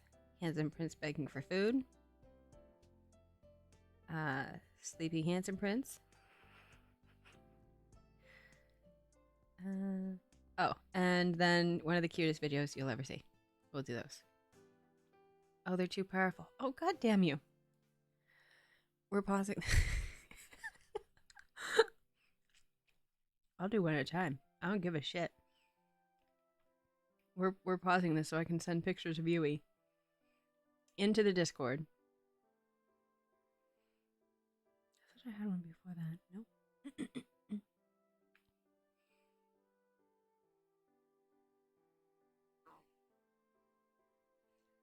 This is actually good because it gives me a chance to finish my lozenge for my sore throat. I probably could put this in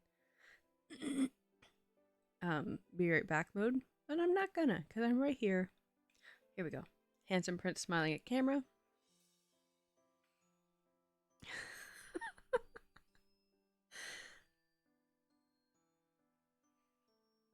Where's another one?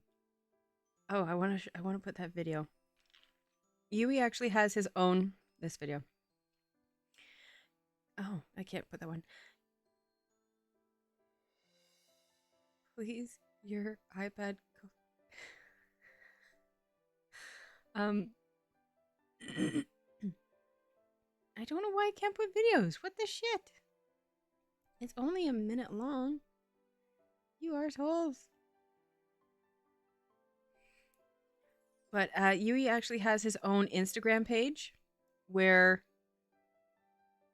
Yui prints in car.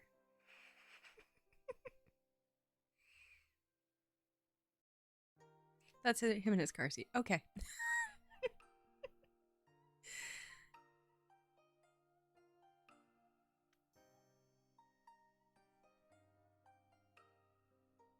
Has to be under a minute. That's Discord. Oh, I didn't realize that. So, yeah, I should put... And I'm not paying for anything. It is cheap. Not cheap. Broke. That's a better word. Yes, that's what it is. But yeah, actually, let me post... I'll send you a link to his Instagram page and all the videos. Because I am that crazy.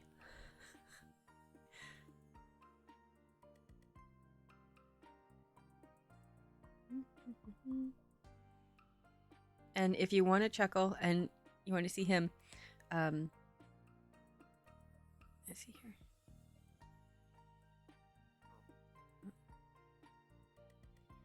Sorry, I'm typing. One moment.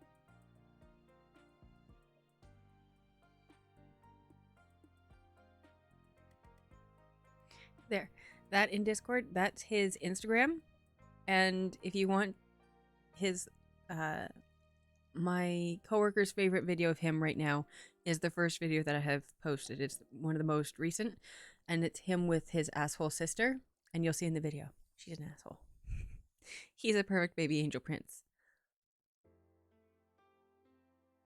Oh, I do. I thought I did. I'm not following my own rules. I'm posting the wrong thing. Let's see. There is a pet share. Why is it locked? I'm sorry. One moment. Why is it locked?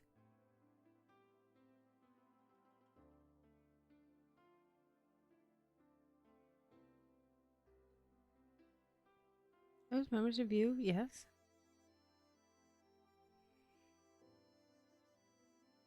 Did I fix it? I fixed it. Okay. So sorry about that. I didn't realize that it was locked. It's under the Let's Talk. Underneath General, there's Pet Share. And you'll see, yay, there we are. That's the cat beside him. That's Ku. You can tell I went with a Japanese naming theme. His full name is Kushi. Okay, should we get back to the story? Anyone watching this is going to be so fucking bored. That's okay. It's fun for us. Cuckoo, hoot, hoot. Oh, one moment. He's here. He's here.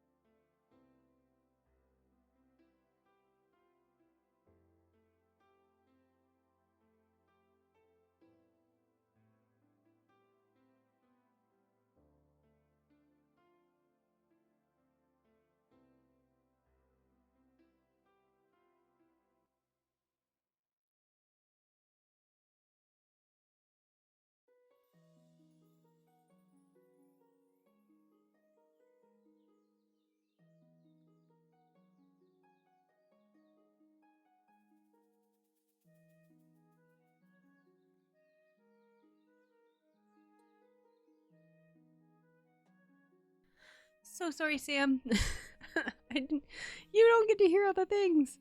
But he's here. And he's perfect. He's such a good boy. Let me know if the wagging tail is too distracting. It might actually be distracting for me with my setup. Excuse me, but he's happy. Let me put him back to calm just for now. There. Yui's in the house. And he's staring at me. Okay. Alright, we're going to try and get through as much of this as possible for poor Sam, who has to leave in a few minutes. Okay.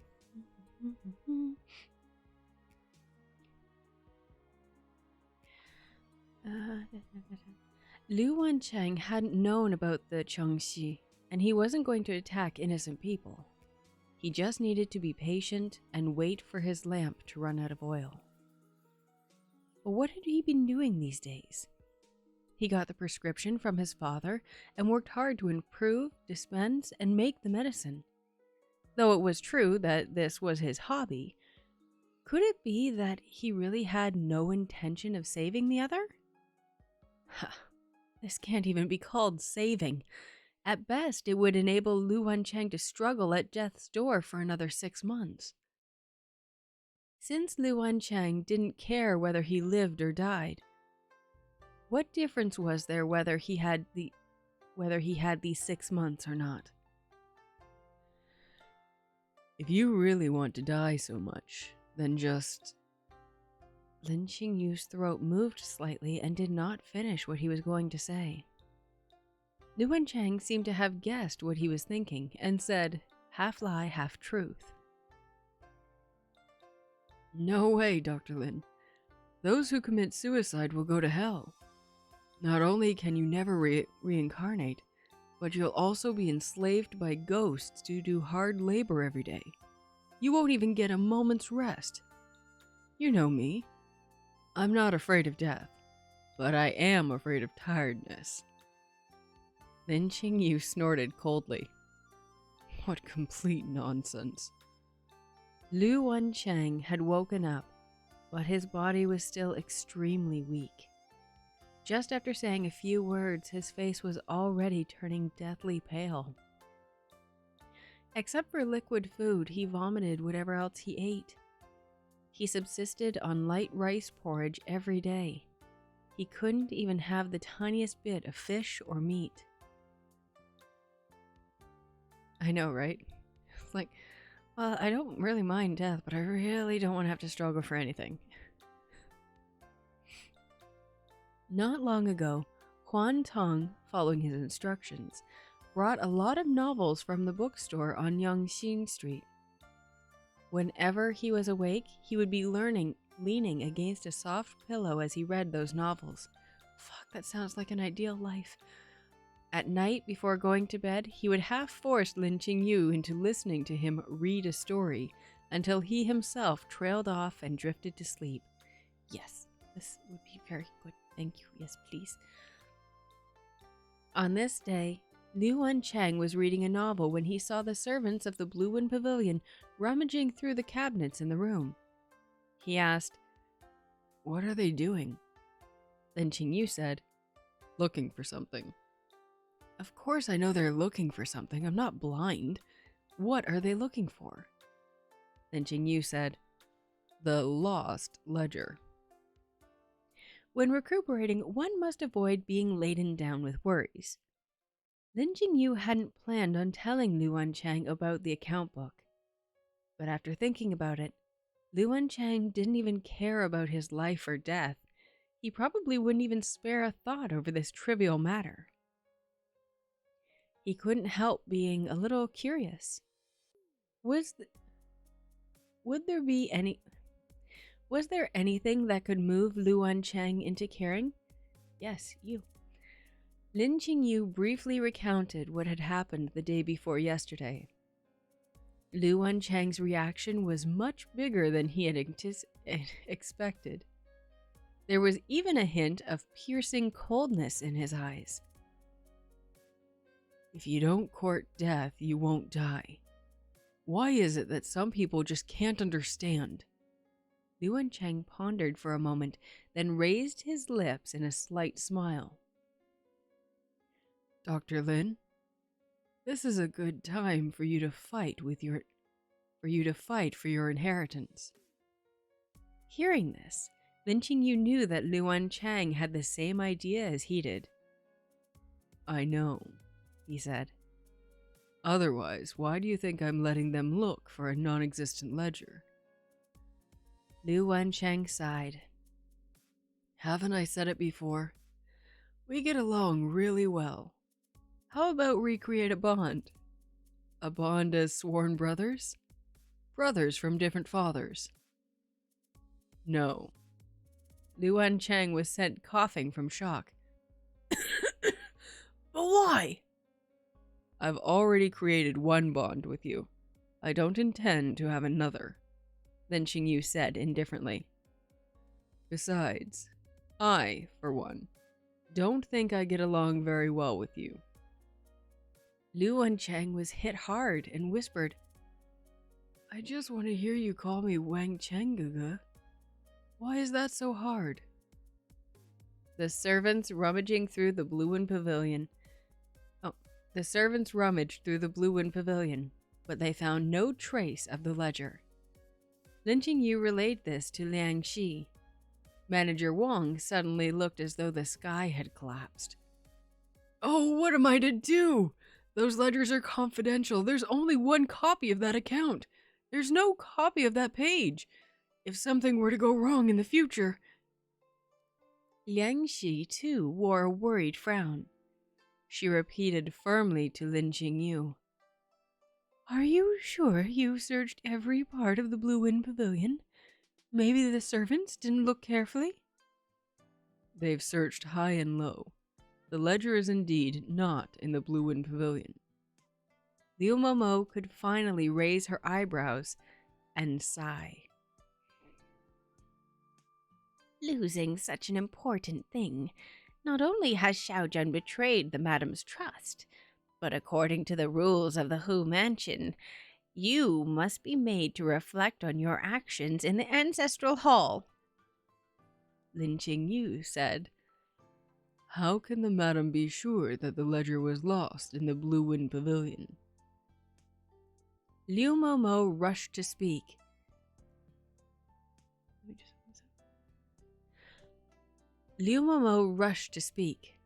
It was whole when it was sent to the Blue Wind Pavilion, but it was missing a page when we took it back. If it wasn't lost in the Blue Wind Pavilion, then where could it be? Liang Shi thought that Lin Qingyu would still dispute, but he simply nodded. I see.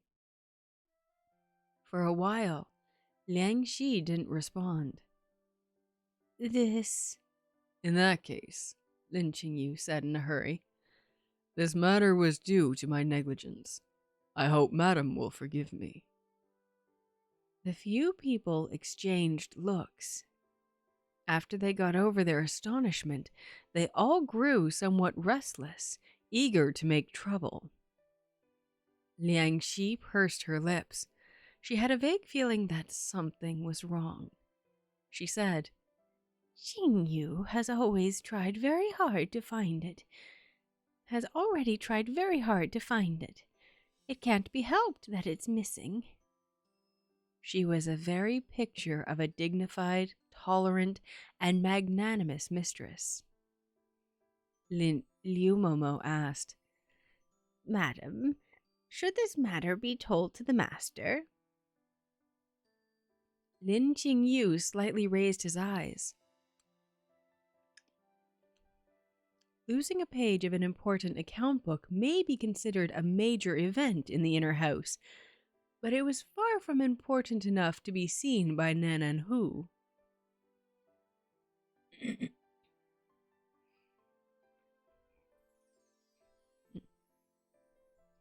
Nanan Hu was a minister of outstanding merit, serving beside the emperor. His first wife was the biological sister of the empress herself. He could be considered a first among hundreds of ministers. He rarely involved himself with matters of the inner house, and Lin Qingyu has seen him only a few times after getting married. The only matters that could be presented before him were major issues that could not be controlled by Liang Shi. A one-off careless slip by the Xiaojun was nothing much. Were Liang Shi to tell Nanan Hu about it, Nanan Hu would only think that she was making a fuss. But if Lin Qingyu were to make mistakes one after another, and Liang Shi were to mention this to Nanan Hu, then the source of his displeasure would be the person who made the mistakes.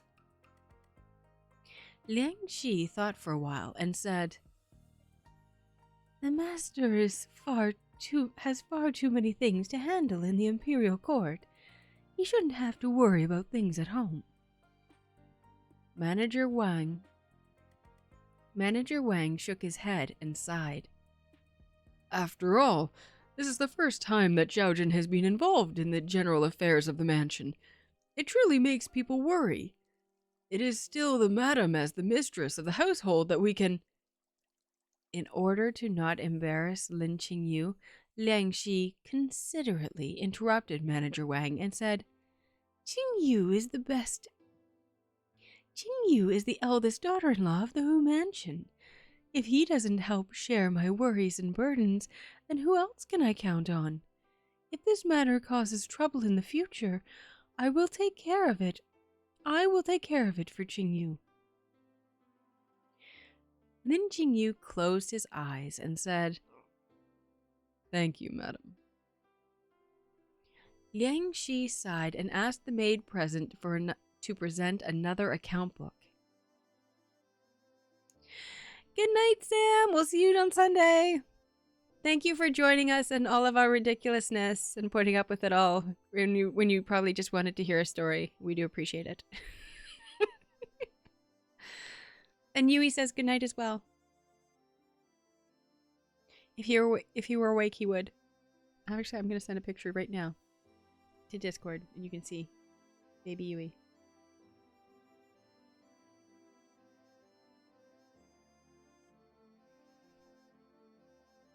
Good night.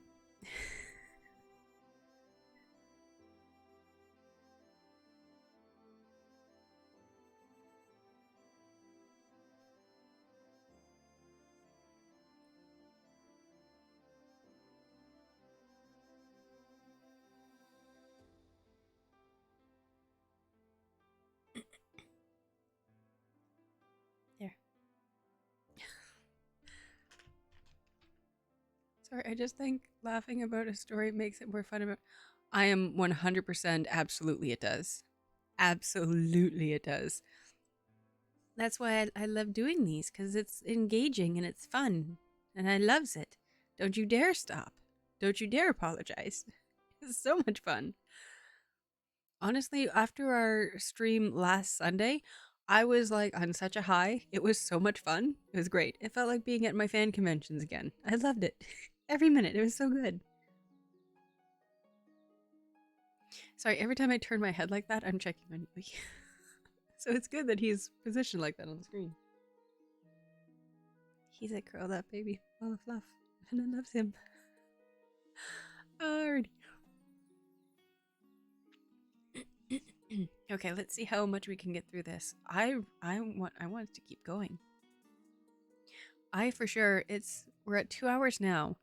1 hour and 59 minutes, so 2 hours now. I think we can at least do another chapter.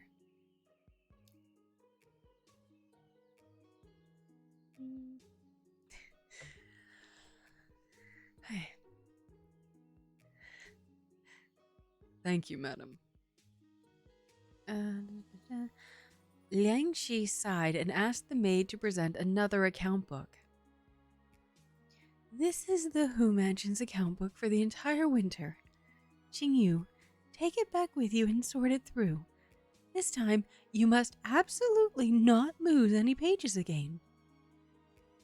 This time, Lin Qingyu urged Jiang Xiang to carefully watch over the ledger. Jiang Xichun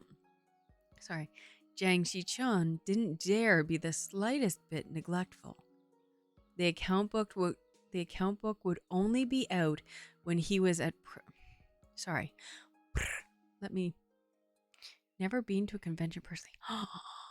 Really? Oh, you need to do this. You need to give yourself that gift of going to a fan convention.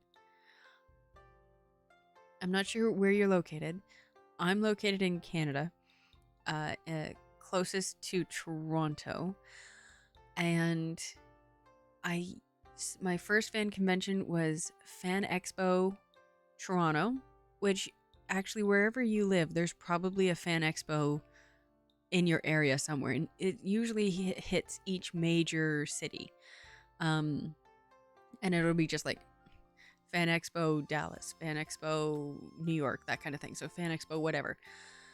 But now my favorite one that I go to each and every year, or when it's back on, which is this year, I'm so excited, is Anime North. And I am So flipping excited for that one. I even managed to get a hotel room. Oh, I'm so excited. We splurged. But yeah, do yourself, like, honestly, you come back from each day from a fan convention and you feel like you've touched a live wire, like you're just fucking buzzing and just adrenaline. How do I sign up for them? You can search them. So let me pull these up here. We're gonna go here. I'm not sure where you are, but I'll show you. Just because. Fan conventions! Let me go here. Yeah, so that's this Anime North that I'll be going to. But if you look up Fan... Oops. Fan Expo. This is the Toronto Fan... Yes, all those people. This is the Toronto one, but there's more of them. Is this it? Can't imagine it would be. I'm sure. Events. Yeah, so here's what I mean. St. Louis, Orlando, Dallas. So they're all here. Again, I'm not sure where you are, but now they say Fan Expo Canada. Like we're just one big city, you assholes. But it's always held in Toronto. But I think there's more of them. They're like, oh yeah, Vancouver, Toronto Comic Con. Yeah, so they're all over the places. So absolutely, even if it's your first time, I would always recommend, if you're not good with crowds, go on the Friday. If you are good with crowds and you want to get the full experience, go on the Saturday. And if, but always check their, what they have going on, their actual schedules, because they have, let's see here. This is an actual one. They will have panels. And so where you can actually go and meet the people and actually listen to their, let's see. Oh, Steve Bloom. I've met him. He was really, really cool. His voice acting story is really neat. It was a complete accident. Justin Brenner, met him. And when he does the Deko voice in person, it really throws you off. Because he literally says, how did I do this again? Oh yeah, Mickey on helium. And then he does it. You're going, oh my God, that is it. But yeah, so I always go for the voice actors, but that's also why I go for Paige O'Hara is an awesome person. Met her in real life. She's fantastic. I love her. Oh, and Christopher Sabat. If you ever get the chance to meet Christopher Sabat, do so. You're welcome. Monica Rial is awesome too. I'm a big fan of hers. But so, okay, so for instance, if we go for Elijah Wood, he will have panels and he'll be there for different days. So always check out their guest panels and where they'll be, what days they'll be there. Because if I personally don't recommend getting the autographs, if it's a really big deal and you really love that person, I might recommend you saving up to get the picture and then autograph, but definitely getting a picture with them is okay, but a picture with an autograph is better because you get more time with them. The first time I got a picture with a celebrity, it was very quick, like it was over. So I was like, hi, how are you? And then snap and then gone, which was really disappointing. But you'll see here, so here, for instance, Elijah's here only here Saturday and Sunday. If you're not good with crowds, go on the Sunday. But you do take the risk of them not being there. Even though they're scheduled for Sunday, I've had it quite a few times where the person they're tired, it's a long con, people get sick because, well, it's a convention, so wear your mask. Even if you're American and they say you don't have to, wear your damn mask because you will, trust me, there's such thing as con sickness. But yeah, so Saturdays are always the most popular days. It's always the busiest day. But I could honestly give a how-to course on how to properly do conventions. So, for instance, I'm not going to this one. I'm going to Anime North. Let me see if I can pull that up. Awesome. Goodness. Yes, do that. Anime North is it's exactly what you would think. Oh, that's so cute. Um, Anime North is 3 days. Yeah, 15, 16, 17. And it's all anime. So you get a lot of artists. You get a lot of, how do I say, non-professional artists. What I can't remember. Not because they're not amateurs. I've got my walls are covered in my favorite artists. But con overview, pocket guidebook, they don't have it up yet. But it has a lot more stuff going on, I find, than Fan Expo does. Expo has a ton of and all fan expos are like this. They have a ton of panels, how-tos, that kind of thing where you get it's not so much a meet and greet, but the panels are a lot of fun.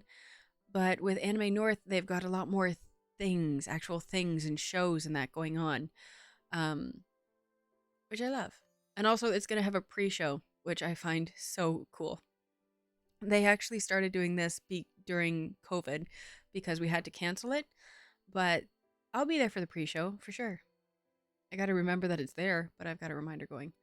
The guests so far, have they been? Yes. So Caitlin Glass, I'm looking forward to her. Oh, I forgot. Didn't realize he was in there. He's good. But we're still waiting on a few more artists yet. It's iffy right now because we have, because of travel. And because Fan Expo is so far out, they're like, yeah, for sure, we can do it, no problem. This one's coming up quickish. So yeah, so definitely Google Fan Expo. It's just like the Fan Expo brand.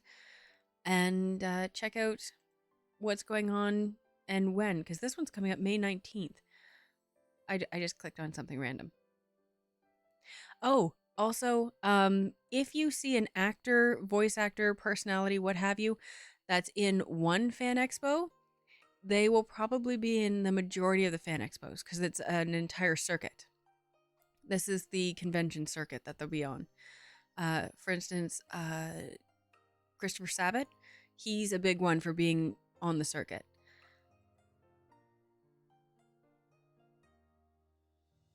That's him there. Right. Yeah, so you can see they're on the circuit. They'll all make that. They all travel together. But yeah, lots of fun. So that would be my recommendation. But again, it all depends on how good you are with crowds, because it be crowded. Okay, after that, Sojourn. Is it Sojourn? After that. Okay.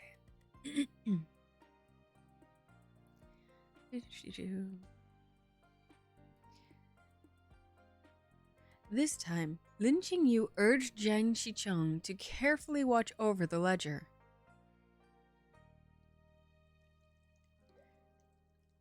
Yeah, but whereabouts in America? All those places were American. Yeah, you should look into that because they're all the hell over. I live in America, so it would be travel. And you know what? A lot of people do travel for it. But for instance, there were a few on there that I didn't see actually listed because I know they said Fan Expo Canada and then Toronto Comic Con, and I saw one for Vancouver, but I know there's one in Calgary. Calgary, Edmonton, Alberta. Yeah, so they're all over. Absolutely check out that website. I'm sure they have even more of them. Or you could just, ask Google Sensei, just put in fan convention and see what pops up. I'm sure a lot of things will pop up around you. Worth it. You're welcome. And if you have any questions, I have a convention how-to guide on stuff you need to bring, stuff you don't need to bring. Yes, important things.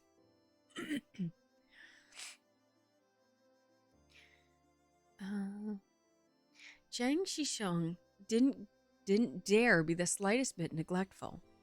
The account book would only be out when he was present, and whenever he was away, it would be locked up in the cabinet. On the day that Lin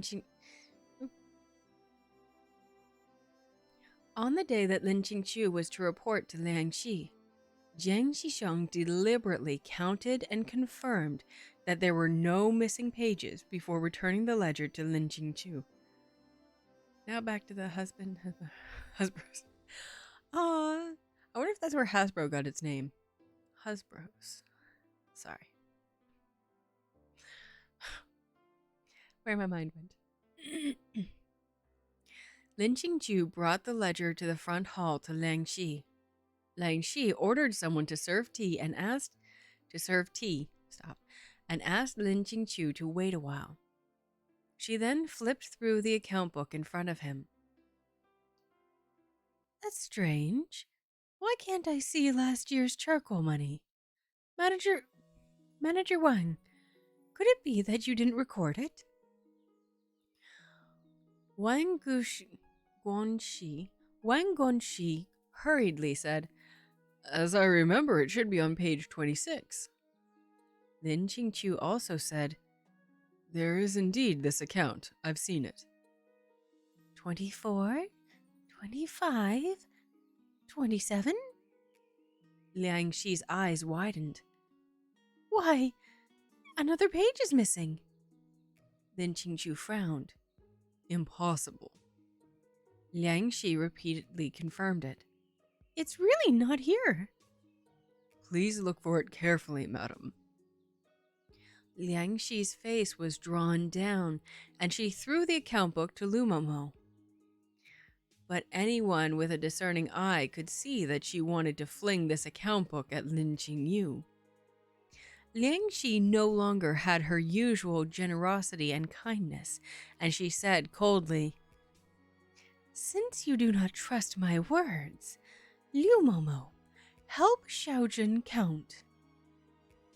Liu Momo quickly flipped through the ledger.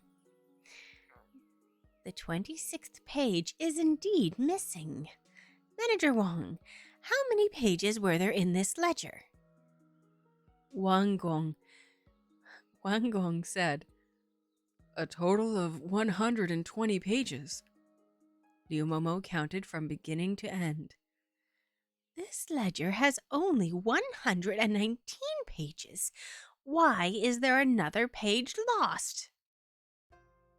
Lin Qingyu's constantly cold expression finally showed that uneasiness they wanted to see. How is this possible? Madam, the ledger was not lost in Blue Wind Pavilion. You've done it again, Liang Xi said, sincere and earnest. Qingyu, I can protect you once, but I can't protect you again and again. Sorry. Lin Qingyu was silent, his eyes half closed.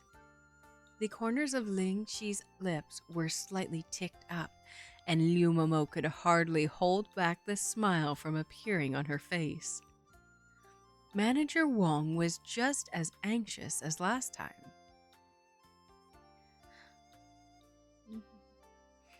Madam, about the housekeeping, for the sake of the peace of the Hu Mansion, please reconsider, madam. Liang Xi rubbed her forehead. Perhaps I shouldn't have placed such high hopes on you. Wang Qi is so ill. You should just stay by his side and take care of him. Lin Qingyu finally lowered his head in front of them. Young Master Hao has his own servants who fucking hell.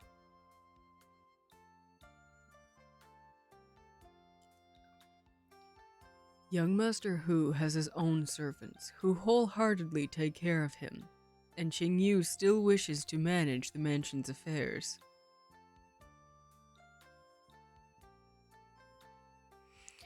I do. I love, let's see. I should say I don't read a lot of um how should I say, non-fan fiction. um I'm a big fan. Actually, I was thinking about it this morning. I really wanted to recommend one of my favorite published works. It's a romance, but it could also be considered Pride and Prejudice fan fiction. Um, Pride and Prejudice is an interesting, well, all Jane Austen works. It's interesting because how do you say, the copyright has run out on all Jane Austen works. So any fan fictions, reworkings of any of Jane Austen's characters, including Pride and Prejudice, Emma, Sense and Sensibility, all of them, they can be published under different authors. You can essentially publish your fan fiction of those fandoms and get paid for them. And one of my favorite stories, favorite, hands just favorite period, romance, Regency, anything ever written. One of my favorite is a series called Memories. It's epic length because I love my epic lengths. Let me see if I can pull it up here. I'll pull it up on this one first. And so I do read other things than BL. BL is just currently my favorite. Because I love the fandoms.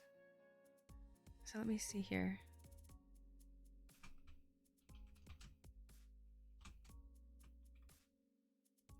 So if you were to go on to, say, Amazon and type in, say, what, Pride and Prejudice, is it? It's not a prequel.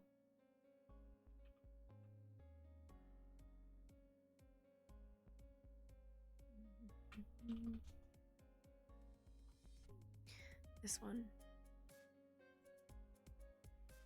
And I'm just gonna I'm gonna pop it over here so that you can see.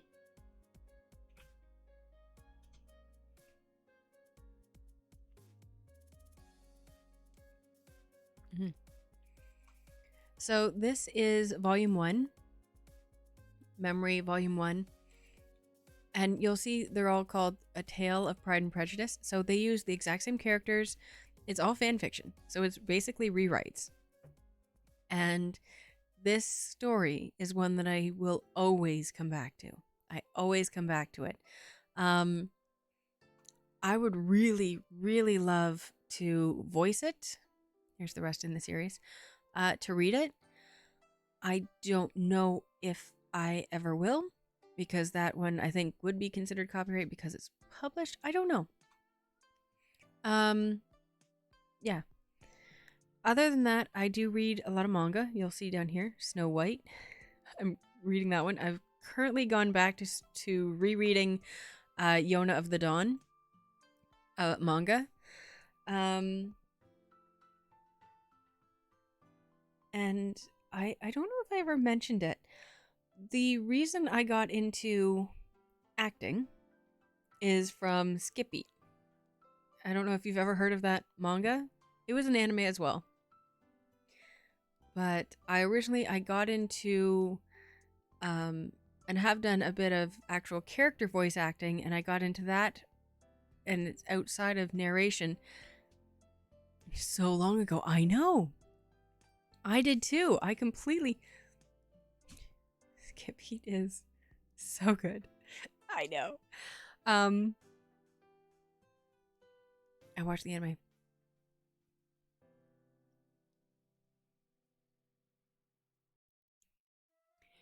It really is.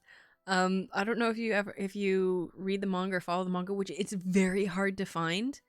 It's very hard to find the manga, at least here in Canada. It's been so tricky. I've had to order it, and a lot of it's on back order because I just can't get it. But I'm almost caught up, and the anime is so fucking good. It's so good. I love her so much.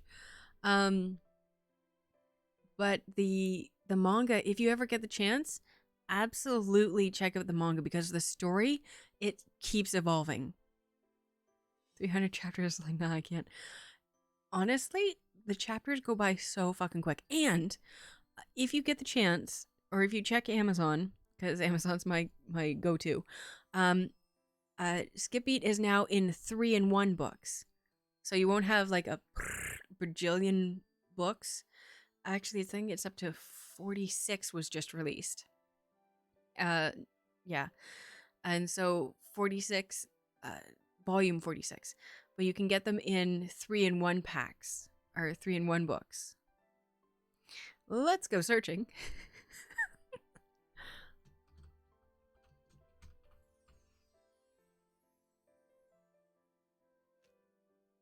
Skip Beat 3-in-1. So for instance, 41, 42, da, da, da. So yeah, you see what I mean? So it's volume 14. I have a whole bunch of these on back order because they're so freaking hard to get. See, currently unavailable. Currently unavailable. But the 3-in-1s, yes. I actually have, there's a different website. It's a cheaper website, but all of it is coming from China. And so all of it takes a hell of a long time to get here. I ordered all of the 3-in-1s that I was missing for my collection in January and still have not gotten them. So, 'tis a thing. But yeah, so so long. Do you want a spoiler? Do you want a spoiler? Do you? I can give spoilers. Because it just fucking happened. Do you want it? I can't. It's too big. It's too big of a spoiler. Oh, you want it? Okay. Okay. Anyone who's currently watching this and does not want a spoiler for Skip Beat, please mute yourself now. Or mute me now. So, spoiler is, she confesses. Ren confesses. So they're secretly together. Okay. But, oh god, what's his friend? Yuki. Oh god. Fucking Yukihiro? The friend, the assistant. He's like, dude, you have to. I'm all for this. I fully support you. You know I've been waiting for this forever. We have to dumb this down. We have to hide this. So they're kind of like secretly dating right now. But Ren is losing his shit. How long does it take though? Have you heard about her getting the part of Momiji? If not, what does it? It didn't happen too long ago. I want to say. Yeah, let me look over here. Oh, wait, I have it on my phone here. I want to say volume 40. Oh, that's a cute penguin.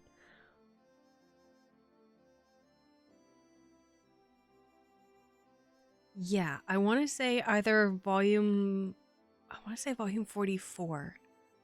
I want to say. But I will say this. When it gets there, it's worth it. And the thing that I like about Skip Beat is that it doesn't leave you high and dry.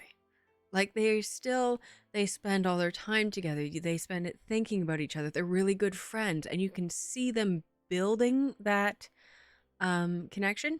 Now, do I think that they should have gotten together during the sibling storyline? Yes, I absolutely do. But oh god, don't just say the sibling line. You could put the. Oh, have you only watched the anime or did you read any of the manga? So where the anime ends is after Ren figures out his acting for the Dark Moon, right? After that, A whole bunch of things happen, but her next, no, she has another role. Anime only, really. Okay. So after Dark Moon, he goes on to another project. She goes on to another project. She gets another bully role after Mio. And so, and then it's after that that Lori gives her like one chapter of the manga. Then Lori gives her how do I say, an assignment, and it's the dangerous assignment. And the dangerous assignment is her going undercover on Ren's set, and Ren is disguised as this American actor, no, British actor, supposed to be British, but he's playing a serial killer. But no one knows that it's Ren Tsuruga. So he's the Heel siblings. So he's Kane Heel. So she goes undercover as his sister, Setsuka Heel, who is going to he has some murderous tendencies, so she's going to try and keep him under wraps, but it's really fucking sexy. The two of them together. Let me see. You said you don't mind spoilers, so I'm going to spoil the shit out of this. You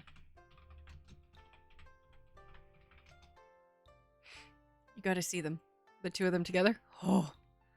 Woo. So that's them. That's him undercover, and then her undercover. And they're awesome together. But this is the moment that she realizes she's in love with him, happens in this arc. And he is sexy as fuck. So many things I need to read. Yes.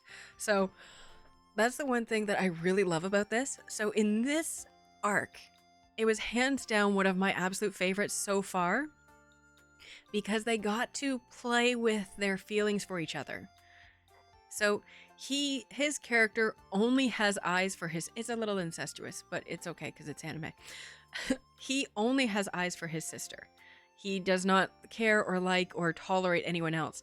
She has a big brother complex, but she dresses like this. And so everyone's very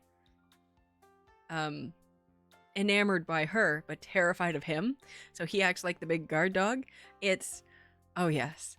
So it's her going like, Onisa, Onisa, and really getting all up in that.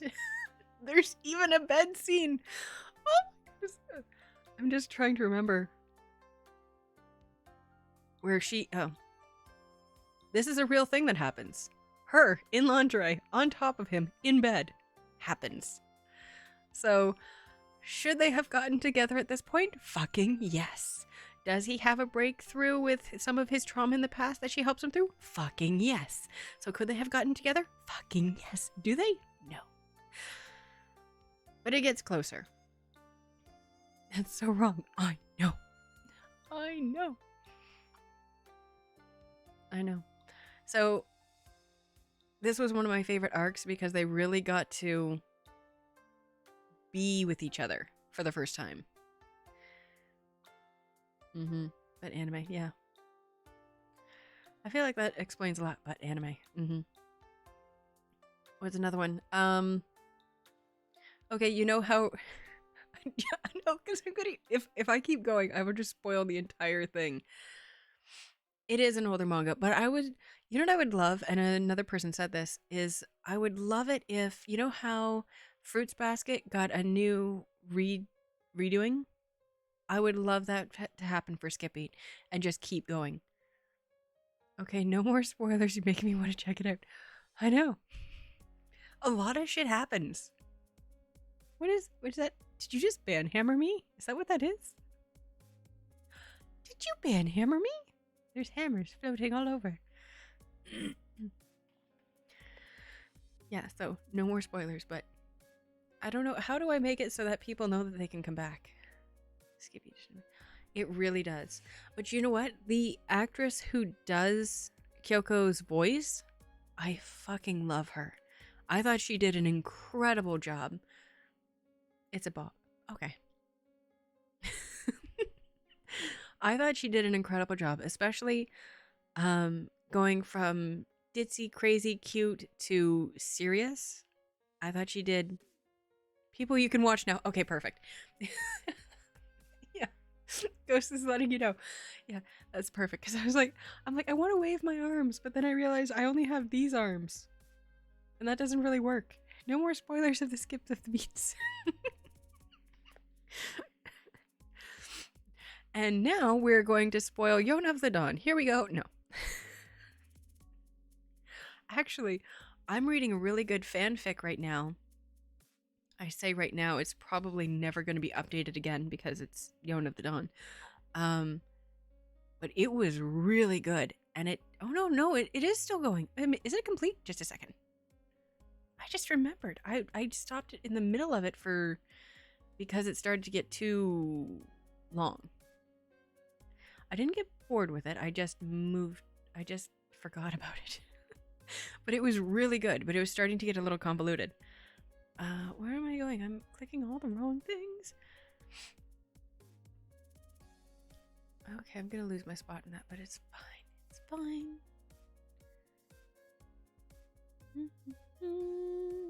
Is it called Dawn or Drawn? Let me see here. I've been on a what is it? Yuri on Ice kick for a little while because I use Yuri on Ice seems to go in waves. Death either way. Nope, that's a legend. Where the hell is it? Where are you, damn it? To lurk, to lie in wait. That's a good one.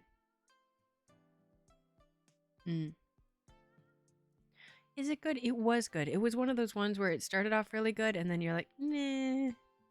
Ah, Drawn. There it is. Okay, let me open this. Here's my recommendation, fic recommendation of the night. Because I said that I would have one. Here it is. Okay. Drawn. It's actually very well written, which is surprising. It is complete, which is also really fucking surprising. And it's very long. 253,000 words. Is there? Okay. But this is not just the present generation of dragons who are drawn to Yona. And Hiryu is closer to the surface than anyone guessed. So it's a little convoluted. There are some things that I'm not a huge fan of, but there's a lot of sex scenes, which is good, and it's only between Yona and Hawk, which he mentions. It says not a lot of sex, but it lies. There is some mention of threesome, but it doesn't actually happen.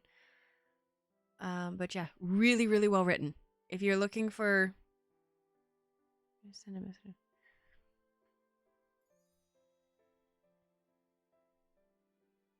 Sorry, I read things and then I get talking and then I get chatting. I really freaking love that penguin that Sam sent. It's so cute. Spoilers for Yona.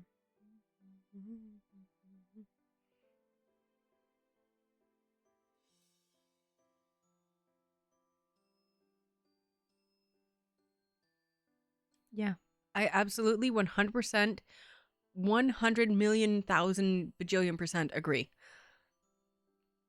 I hate Suwon. I hate him with a fiery, burning passion. I hate him. I do not think that he should be a main character. I don't know exactly how the author intends to try to absolve him because there's no reason. And that's one thing that I loved about this fic, that it expresses that. It's, you had no reason to do what you did. She loved you. You could have faked it. You could have married her.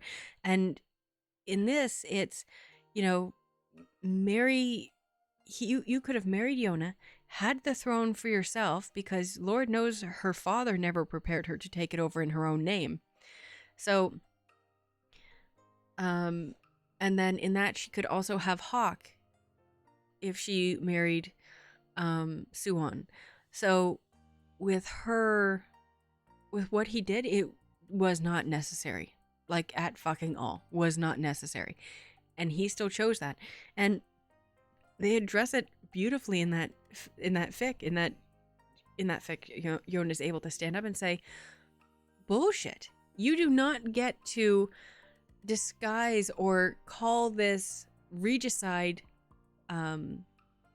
You do not get to call it patriotism and loyalty to the Coca Kingdom when it's really revenge. And it's revenge for my father killing your father. And that's exactly it. There's no redemption for what he did. And he doesn't just get to say, oh, well,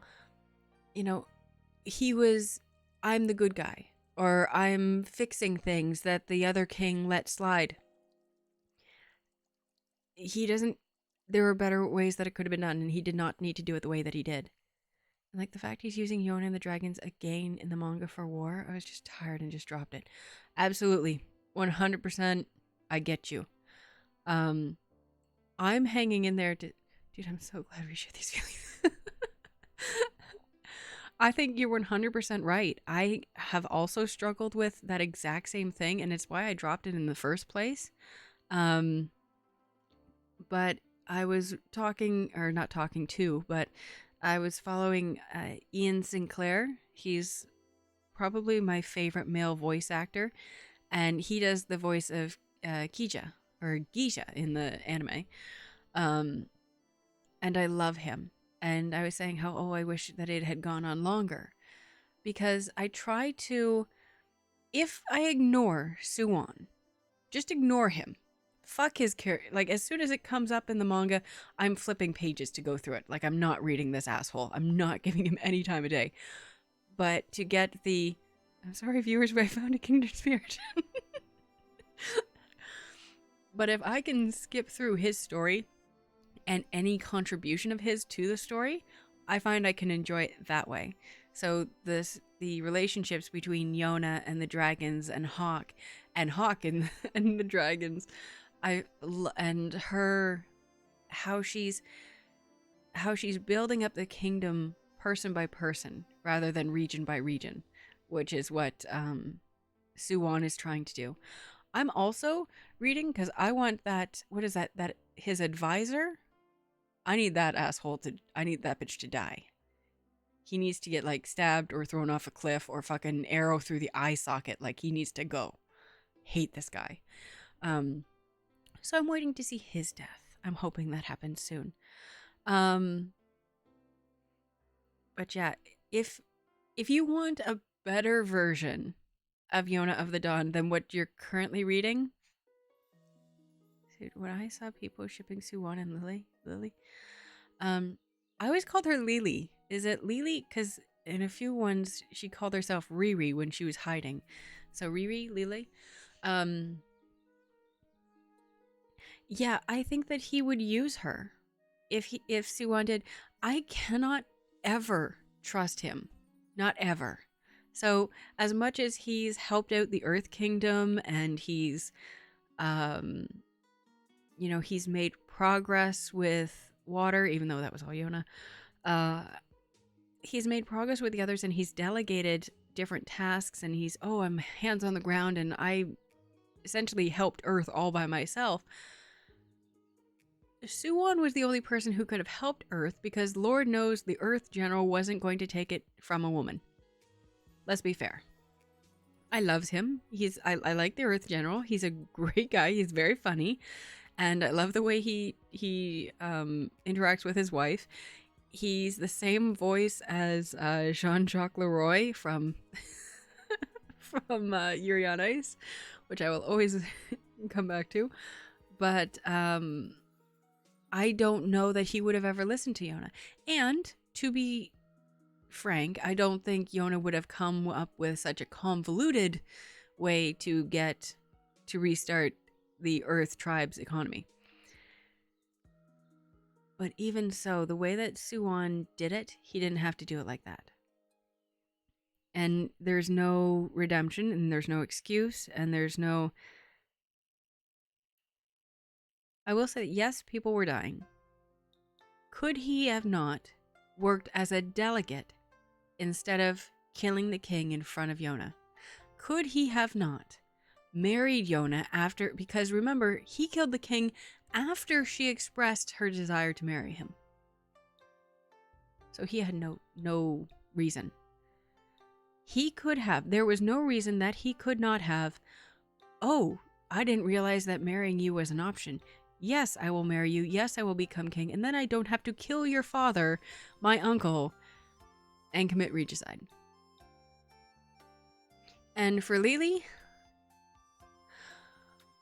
I'm just going to say it. It's an unpopular opinion probably, but I don't like her. I shouldn't say that. I don't hate her, but I just find she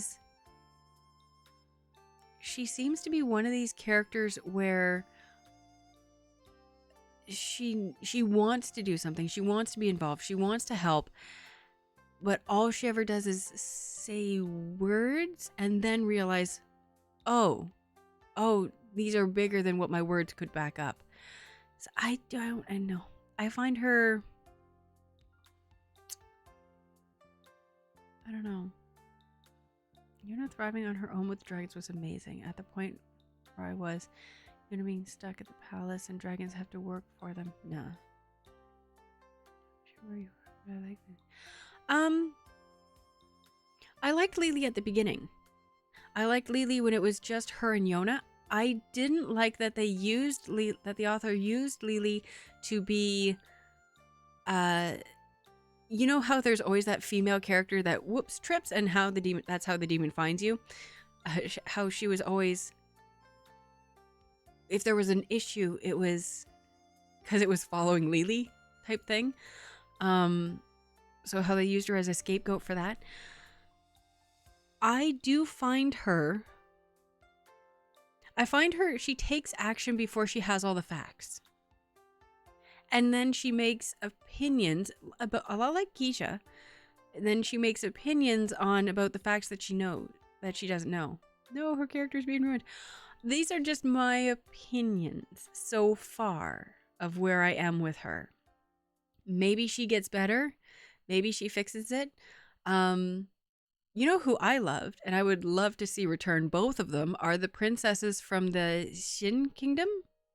X-I-A-N? Shan Kingdom? The one in the most recent war where, not the most recent war, but the war where the elder princess was holding the dragons hostage. And Yona had to go to Suwon, ask him for help to party peace, and then she gets back and there's the whole thing. It's the one before she goes off to kiss Hawk, and she kisses Hawk. Not the most recent one. The first time. I don't know, maybe Lily's character gets better.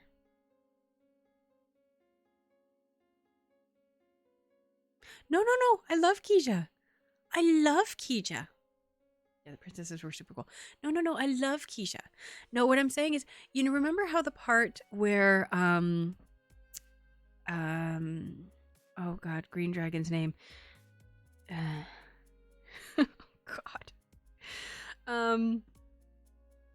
Oh goodness, what's his name?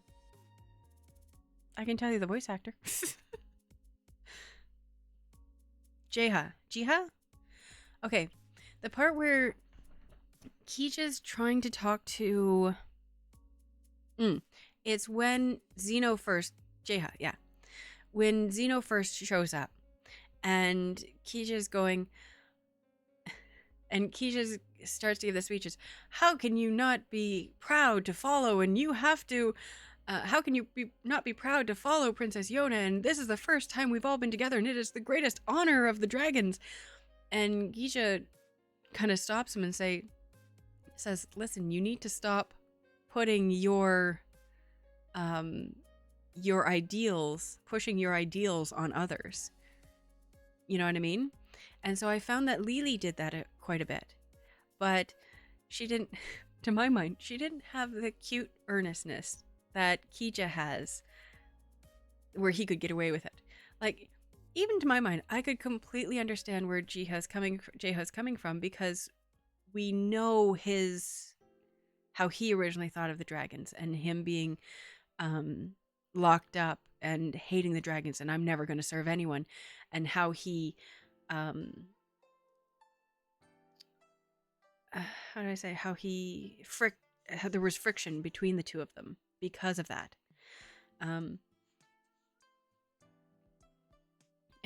I was kind of getting those vibes from Lily about the time I dropped Yona too. So I would love to see Lily come back and be as awesome as she was. But at the same time, I got more out of the youngest princess from Xian, from the Xian kingdom, than I did out of Lily.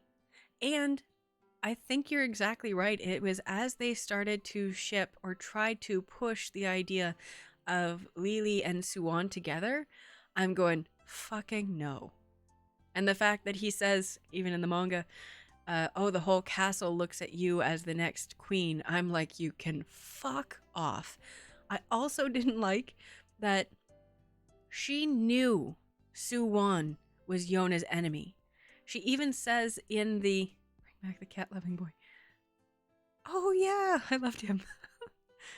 But she even says in the manga, she goes, what possible reason could there be for Yona to not be in the kingdom, for Suwon to be in the kingdom, and for her to for her to be an outlaw?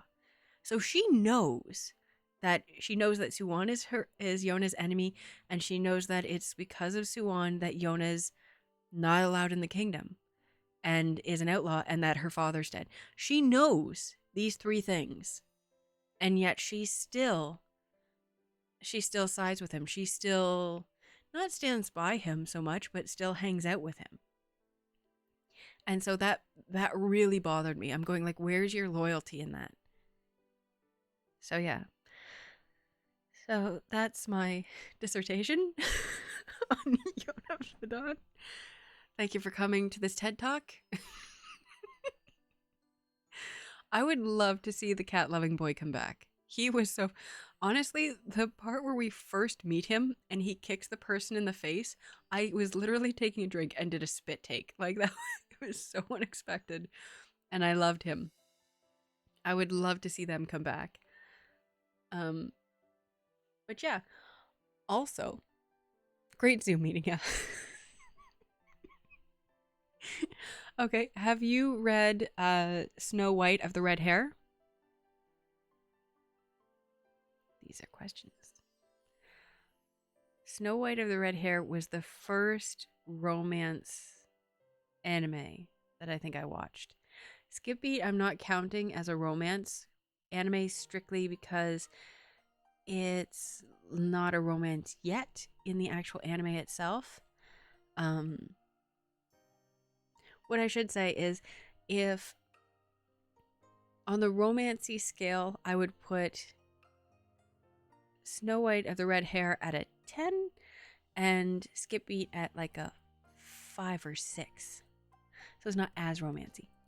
But if you've never read it, never seen it, watch the anime. I think I read a bit, stopped, and forgot everything. Yeah, it was a tough one.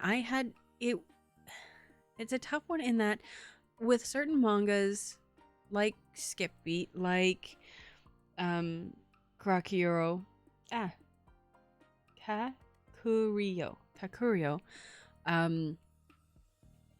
even with Yona, you remember where you are, right?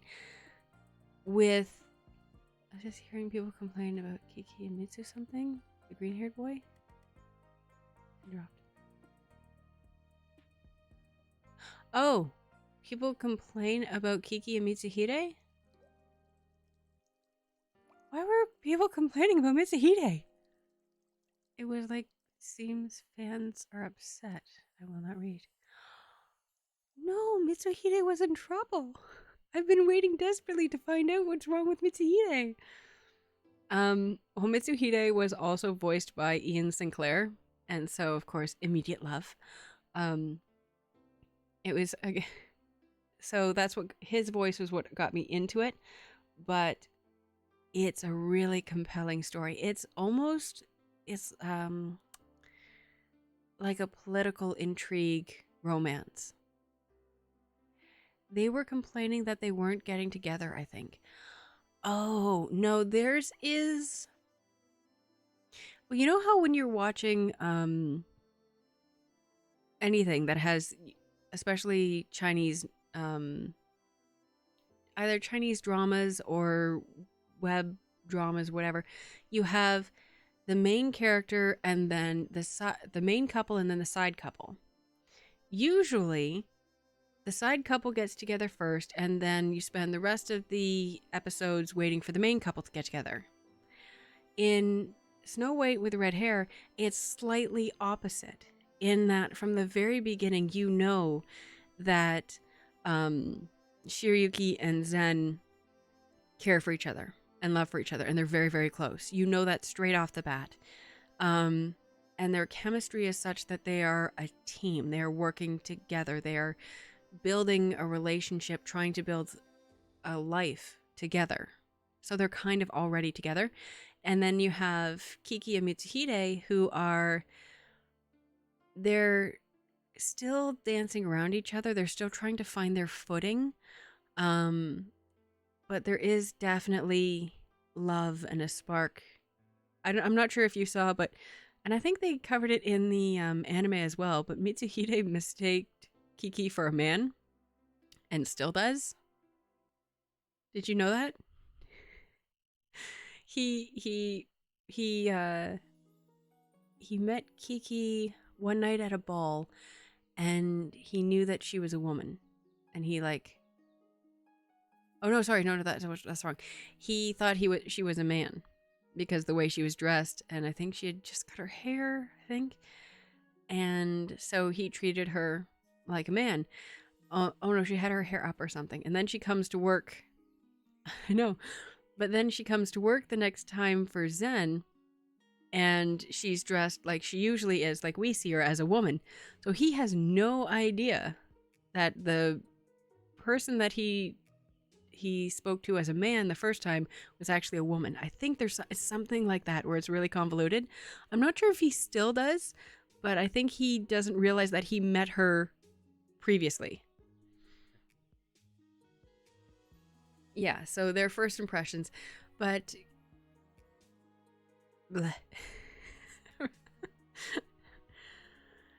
but yeah, so I find them very cute. If you look at it as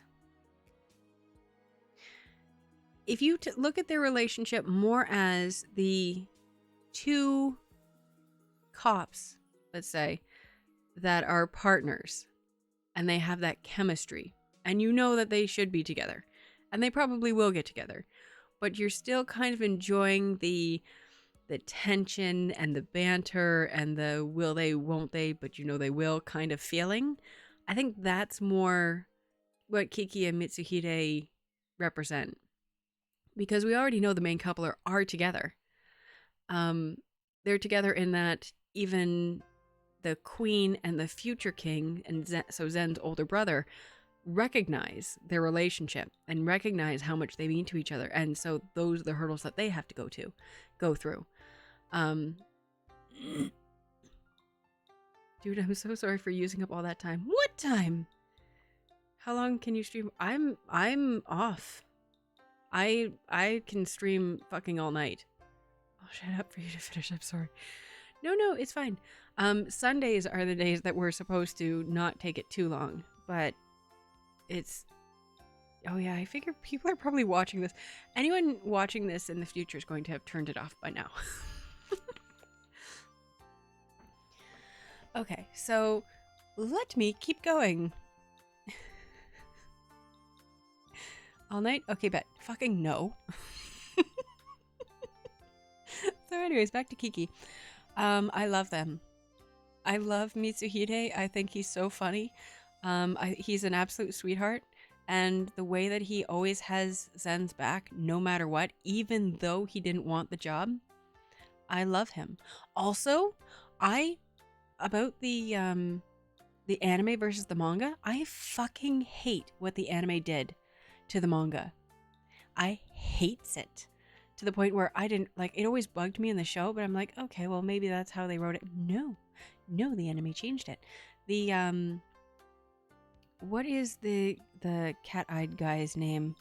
He's played by Alan Tyndale.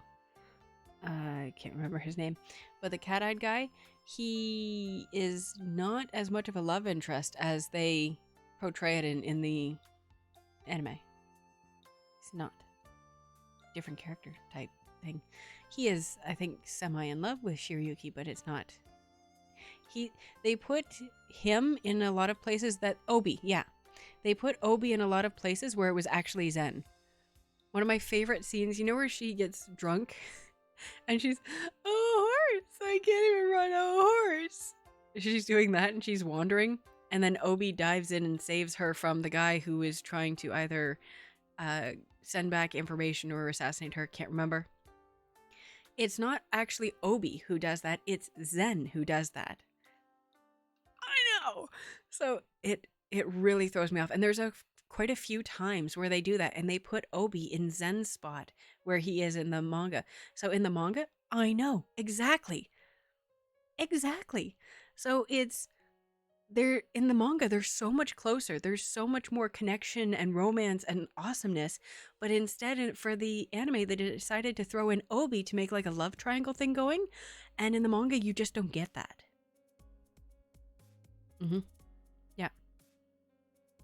Yeah. It really threw me off. It upsetted me. I've never heard of an anime doing that. There was one anime that I really, really loved, and unfortunately the original manga writer canceled it, would not work with the director because the director completely changed the story. That was Spirit Pact.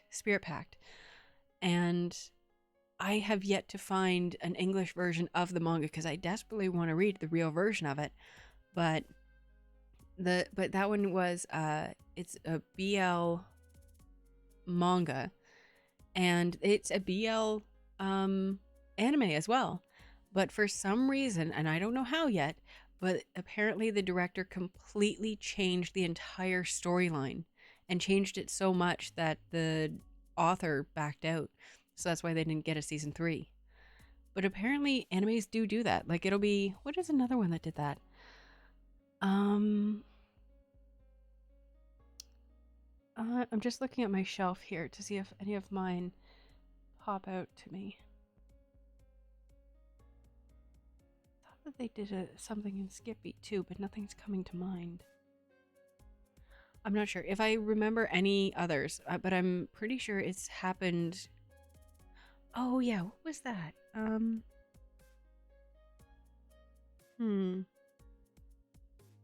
Damn it. I thought I had something and then it left. Yeah, so animes change stories, but honestly I didn't know that a character change was part of it either. Like I didn't know that that was a thing.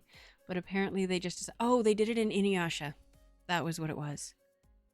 I didn't actually read the full anime or Inuyasha series, but they changed a shitload. And I mean in the beginning, not just when they had to make up filler episodes. Yeah, honestly, I will scan the pages and I will show them.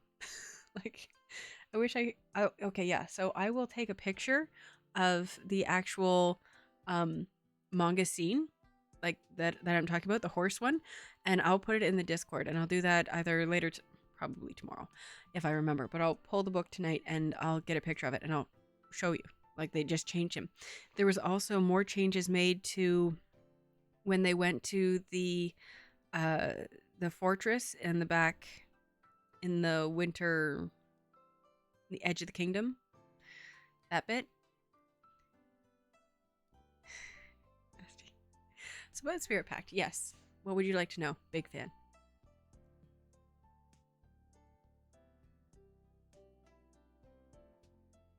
Or do you know about Spirit Pact? I loves it. I love the story of it. I know that I've read a bit of the manga. I haven't found the Korean, I think, manga. You've been searching? Spirit Pact is Chinese. And let me see if I can't find you a link. It'd be more likely. This is from another one of my sites that I cannot share on the main page, but I'll add it to the Discord. Just a second here.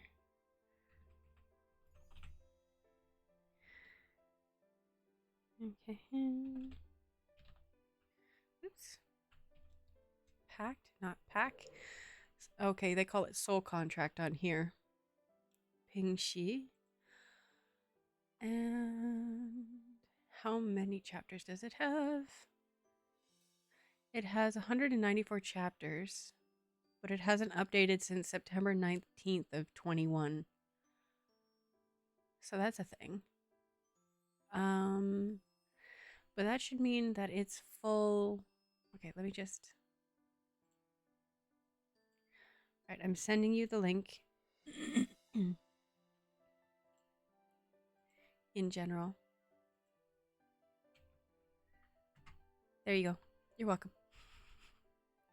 So that's a site. You need to make yourself as a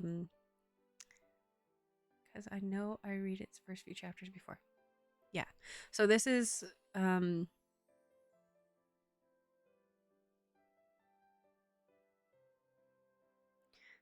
yeah, you can still read what it was like originally. What do you mean? So yeah, that site will very quickly become your main reading site. Oh, that is your go-to site. Okay, good. So yeah, it's on there. Yes. Oh, while you're on there, do yourself a favor and read my current favorite one. It's also BL, because no one's surprised by that anymore. But this is my... Because... Well, no, that's just it. Is, yeah, you can still read it, but it was like the original. So that was why... So Spirit Pact got a season 1, which was great. It was just like the original. And it got a season 2. But I guess when it came to season 3, when it went up to get signed off, or to the main writer, to the main author, they lost it on this director. And I think it was the same director. I'm not sure, but I think so. And that the director wanted to take it in a completely different, not completely different, but the rumors say that they just wanted to take it in a different direction and wanted to write out one or two of the characters, and there was a whole big kerfuffle on it. Originally. So yeah, so I think that's what I meant, in that it didn't get a third season because the director was an asshole. Also, I found that the anime wasn't well directed.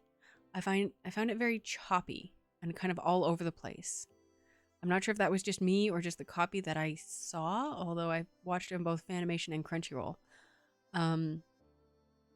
Also, I've had a hard time finding it. I originally watched it in its original Chinese, which I thought lent more to it than the Japanese version of it.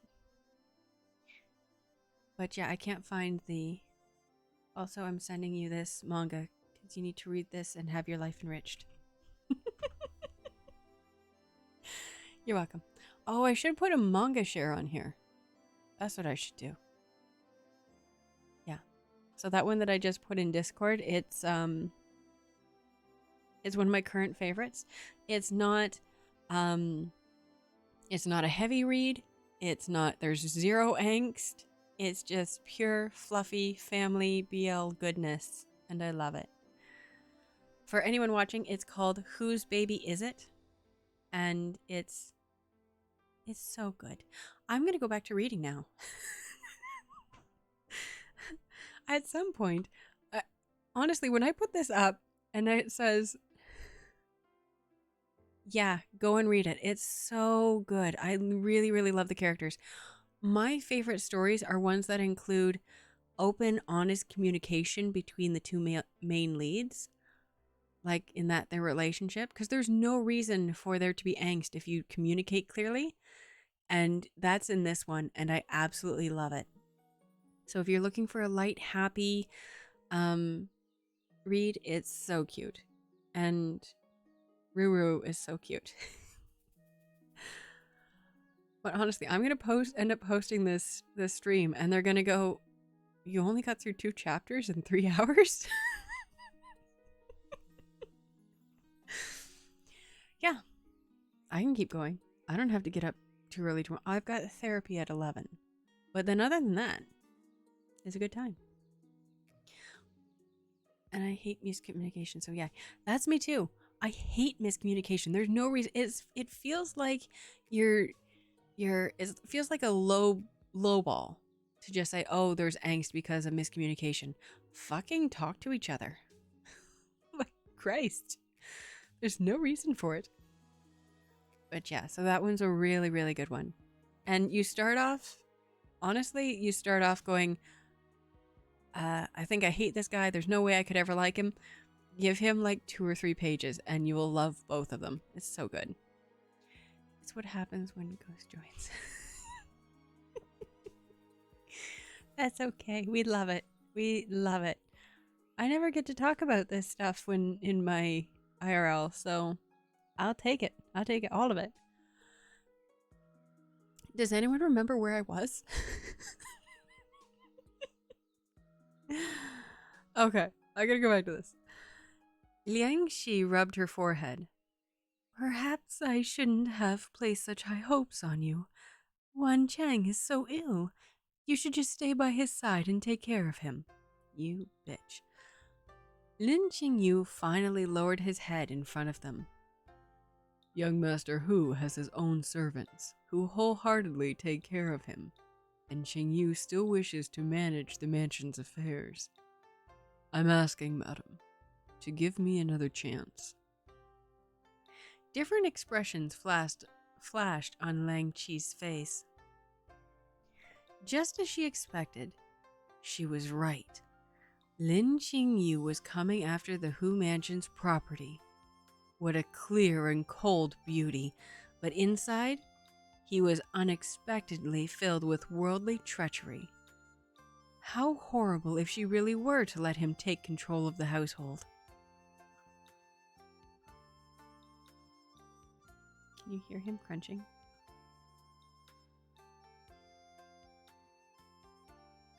You baby's a nighttime eater.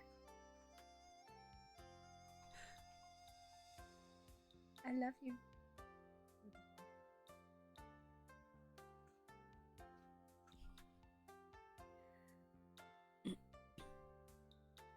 Liang Shi pondered for a long time, and she said, as though compromising, "Don't meddle with the accounts anymore. How about this? The Crown Prince's birth mother, Chang Guifei, is about to celebrate her 40th birthday. How about you handle the selection of her birthday gift?" Court officials were very particular about giving gifts to each other. Reciprocity was key, and so was having worldly wisdom. In recent years, the details of the gifts given by others to the Hu Mansion were all recorded. When it was time to give them gifts in return, it must be carefully weighed based on their official positions, as well as the friendship they shared with Nanan Hu. A little carelessness may arouse suspicion and envy. Even ordinary officials were like this. What more, the imperial concubine mother of the current crown prince. Liang Shi has already done so much to set the tone.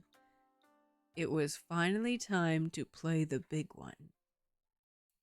Lin Qingyu hesitated and said, I have never had any dealings with the Eastern Palace. I am completely ignorant as to Chang Guifei's preferences. I have a book that records the rewards His Highness and the Crown Prince, His Highness the Crown Prince, and Chang Guifei have bestowed upon Master Hu over the years. You will only need to prepare a What the fuck is that word? Commensurate. You will only have to prepare a commensurate gift, Liang Shi said.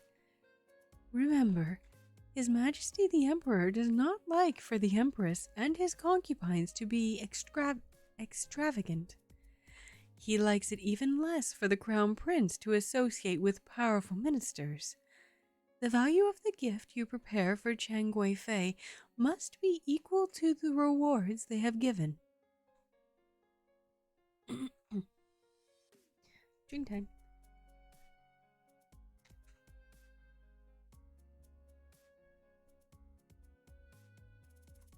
In the Blue Wind Pavilion, Lu Wanchang was feeding himself his medicine.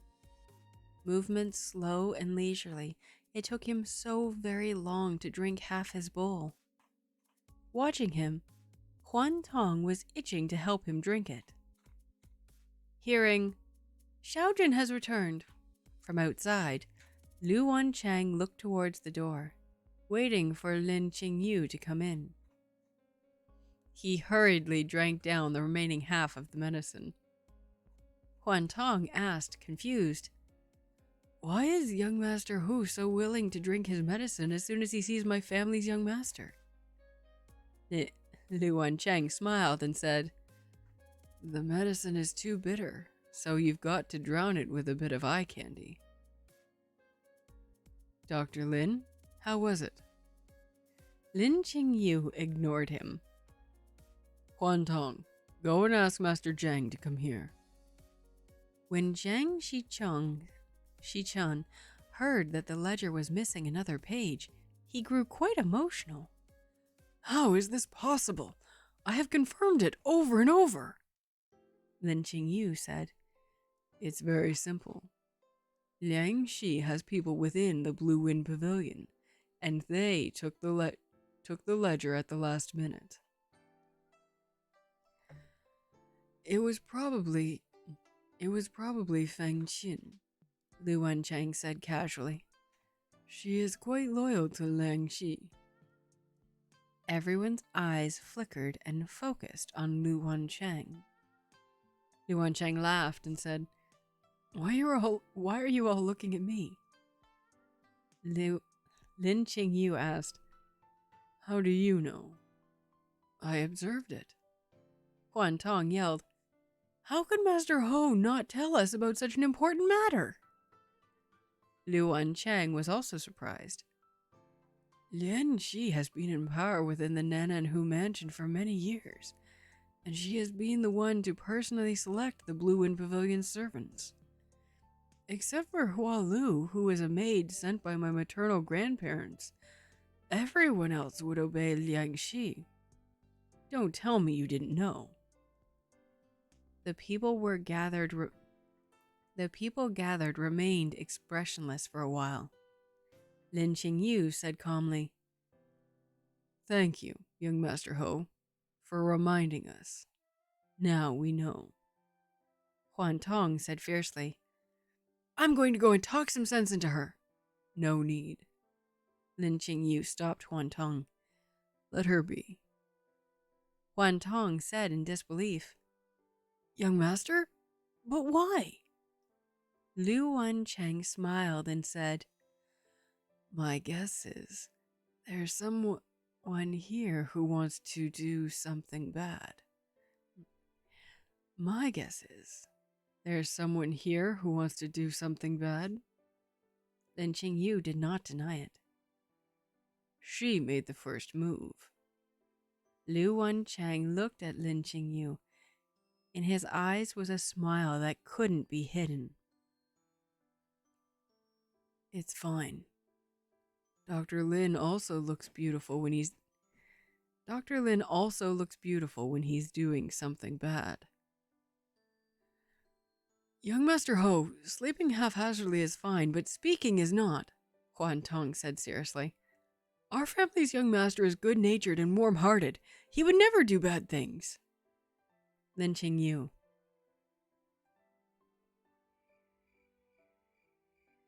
Do you guys hear crickets? Oh, it's not showing up yet. Crickets, crickets, crickets. I have the sound effect here. I can hear it, but you can't. Just like the opposite of the music. You can hear it. I can't. I don't know. Lu Wencheng smiled. He hasn't done it before, but he must have thought about it. Oh, you do hear the crickets? Seriously?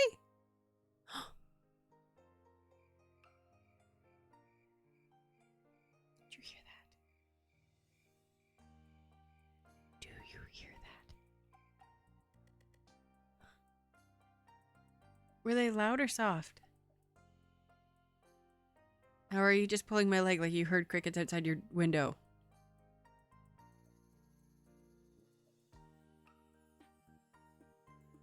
Oh, yay! Super. That makes me so happy.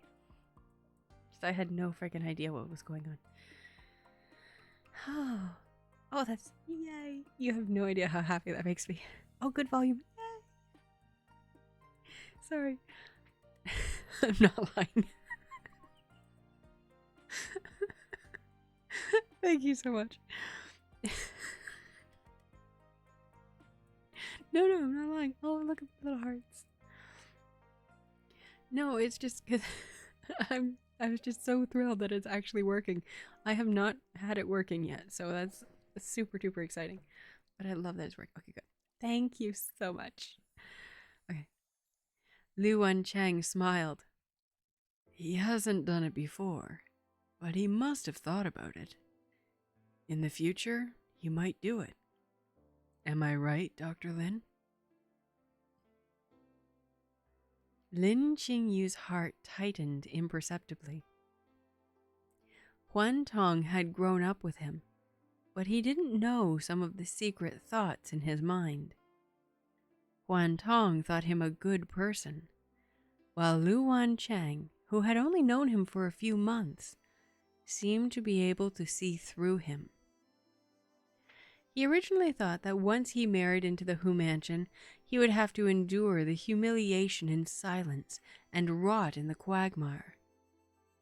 He never thought that he could meet a close friend and confidant. Oh no. Oh no. Okay, I'm going. Wait.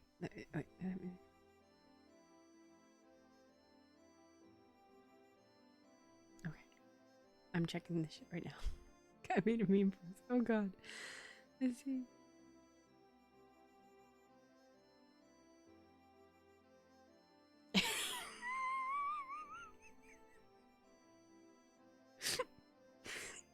Can I post that on my Twitter?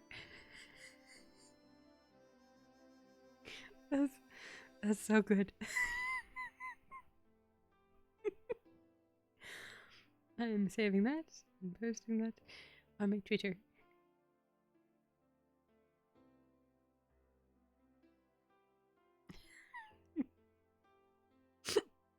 Thank you so much for that.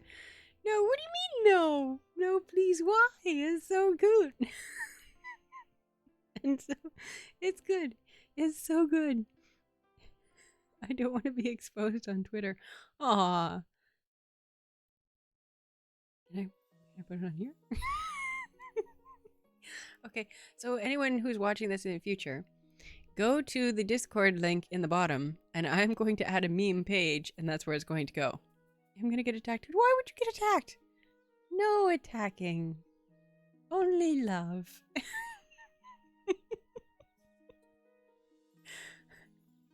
I'm gonna be killed for stealing all your time. No. My time is your time. We got lots. It's all good. It's all fun. And really, if they had a problem with it, they'd be on here saying so. And they're not, so that's fine. Gonna be killed for stealing our... Oh. No killing. No killing. Unless... Other than whatever Lin Qingyu's gonna do to everyone. Other than that. Oh, well, we loves you. And honestly, I feel like I'm going to wake up giggling to that stupid meme.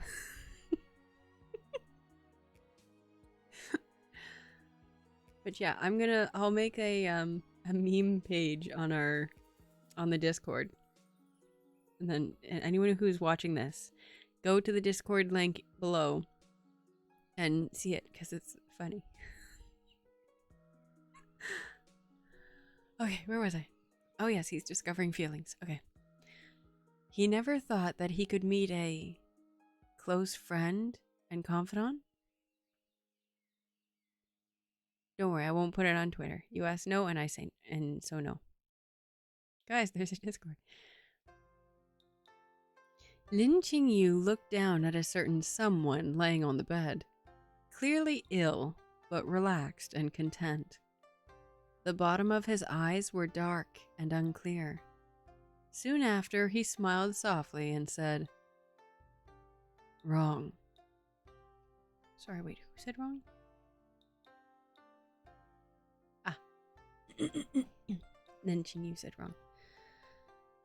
Lu Wancheng's coughing symptoms relapsed. He coughed when he was awake and coughed when he was asleep, waking himself up. It was late into the night after he'd woken up that he'd subconsciously looked towards the screen. However, he couldn't make out anyone behind it, so he forced himself to sit up. He saw Lin Qingyu standing by the window.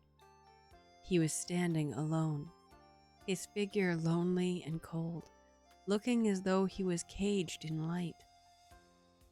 For a long while, Lu Wancheng looked at him in a daze. He couldn't help calling out, "Qingyu?"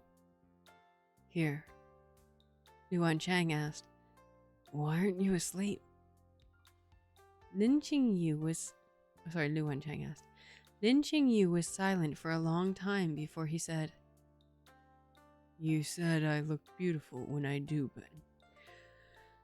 You said I look beautiful when I do bad things." Lu Wancheng smiled and said, "Hey, if you're talking like that, I won't be sleepy anymore." Lin Qingyu looked back at him and asked softly, If the bad things I do is use poison on people, even take someone's life, would you still think me beautiful?" Lu Wancheng was slightly startled. His breath seemed to hide a faint hint of excitement and anticipation, and he slowly smiled. "Good looking? I think the way you use poison. I like the way you use poison the most." See? Told you. Author's note. Who can refuse a big beauty who uses poison? Congratulations to young Master Hu for changing his mouth first. But yeah. And you'll relate to it as a viewer. Yo, I know, right? Now, in the original one, it's big beauty. So, beautiful. I like the way you use poison the most. Now, this next chapter is so much fun, but I think I'm just a bit too tired to read it and do it justice. But we know that there's a lot of fun coming up just in this chapter. I believe it's this chapter. So yeah, poison English, huh? He likes the way he uses beauty. Oh, poison. English. Oh, I get it now.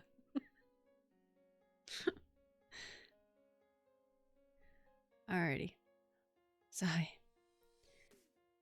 I think it is time for all good little bookworms to be in bed. Thoughts?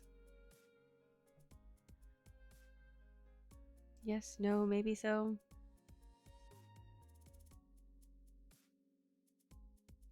I don't have anything else that I can put up that's not. Alright, I'm going to try this and hope that it doesn't cut me off again. Can you hear me now? Okay. So yeah, no. Rebel against Calling of the Night. It's 11:30. Do you not have anything to do tomorrow? Do you not have to get up?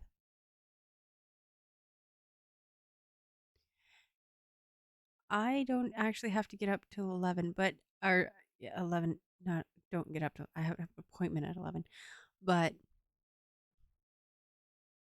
are you LOLing because I can't speak anymore? Or you're on vacation? Ooh, are you on actual vacation? Fucking cat. Are you on actual vacation or is it like off work vacation? Or do you have the COVID and you're off? Because I had that and it was not as much a vacation as I wanted it to be.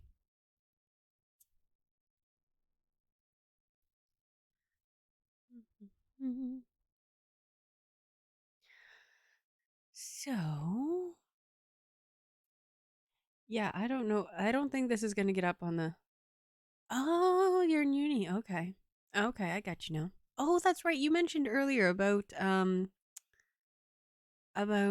were studying or cramming for exams or something. That's right. I start summer semester. Yeesh. Do you at least like it? Do you like what you're studying? Do you have plans? That's what everyone asks, right? What are you gonna do with it? I had 2 years in university, and I'm like, I still don't fucking know what I'm gonna do with it. I did 2 years of college and then graduated that. Decided I don't like part of that subject, so I go back to university. And what do you do with a degree in social anthropology and psychology? Nope, I hate it. Ha ha ha.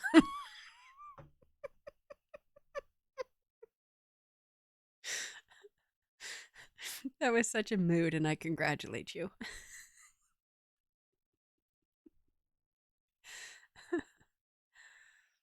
But yeah, so I annexed university. I already had my college degree, so I'm like, eh. And now I'm not. Well, I shouldn't say that. I only used my college degree. University gave me probably a little bit of nothing, but I'm sorry, honey. I'm sorry. We're gonna go to bed soon.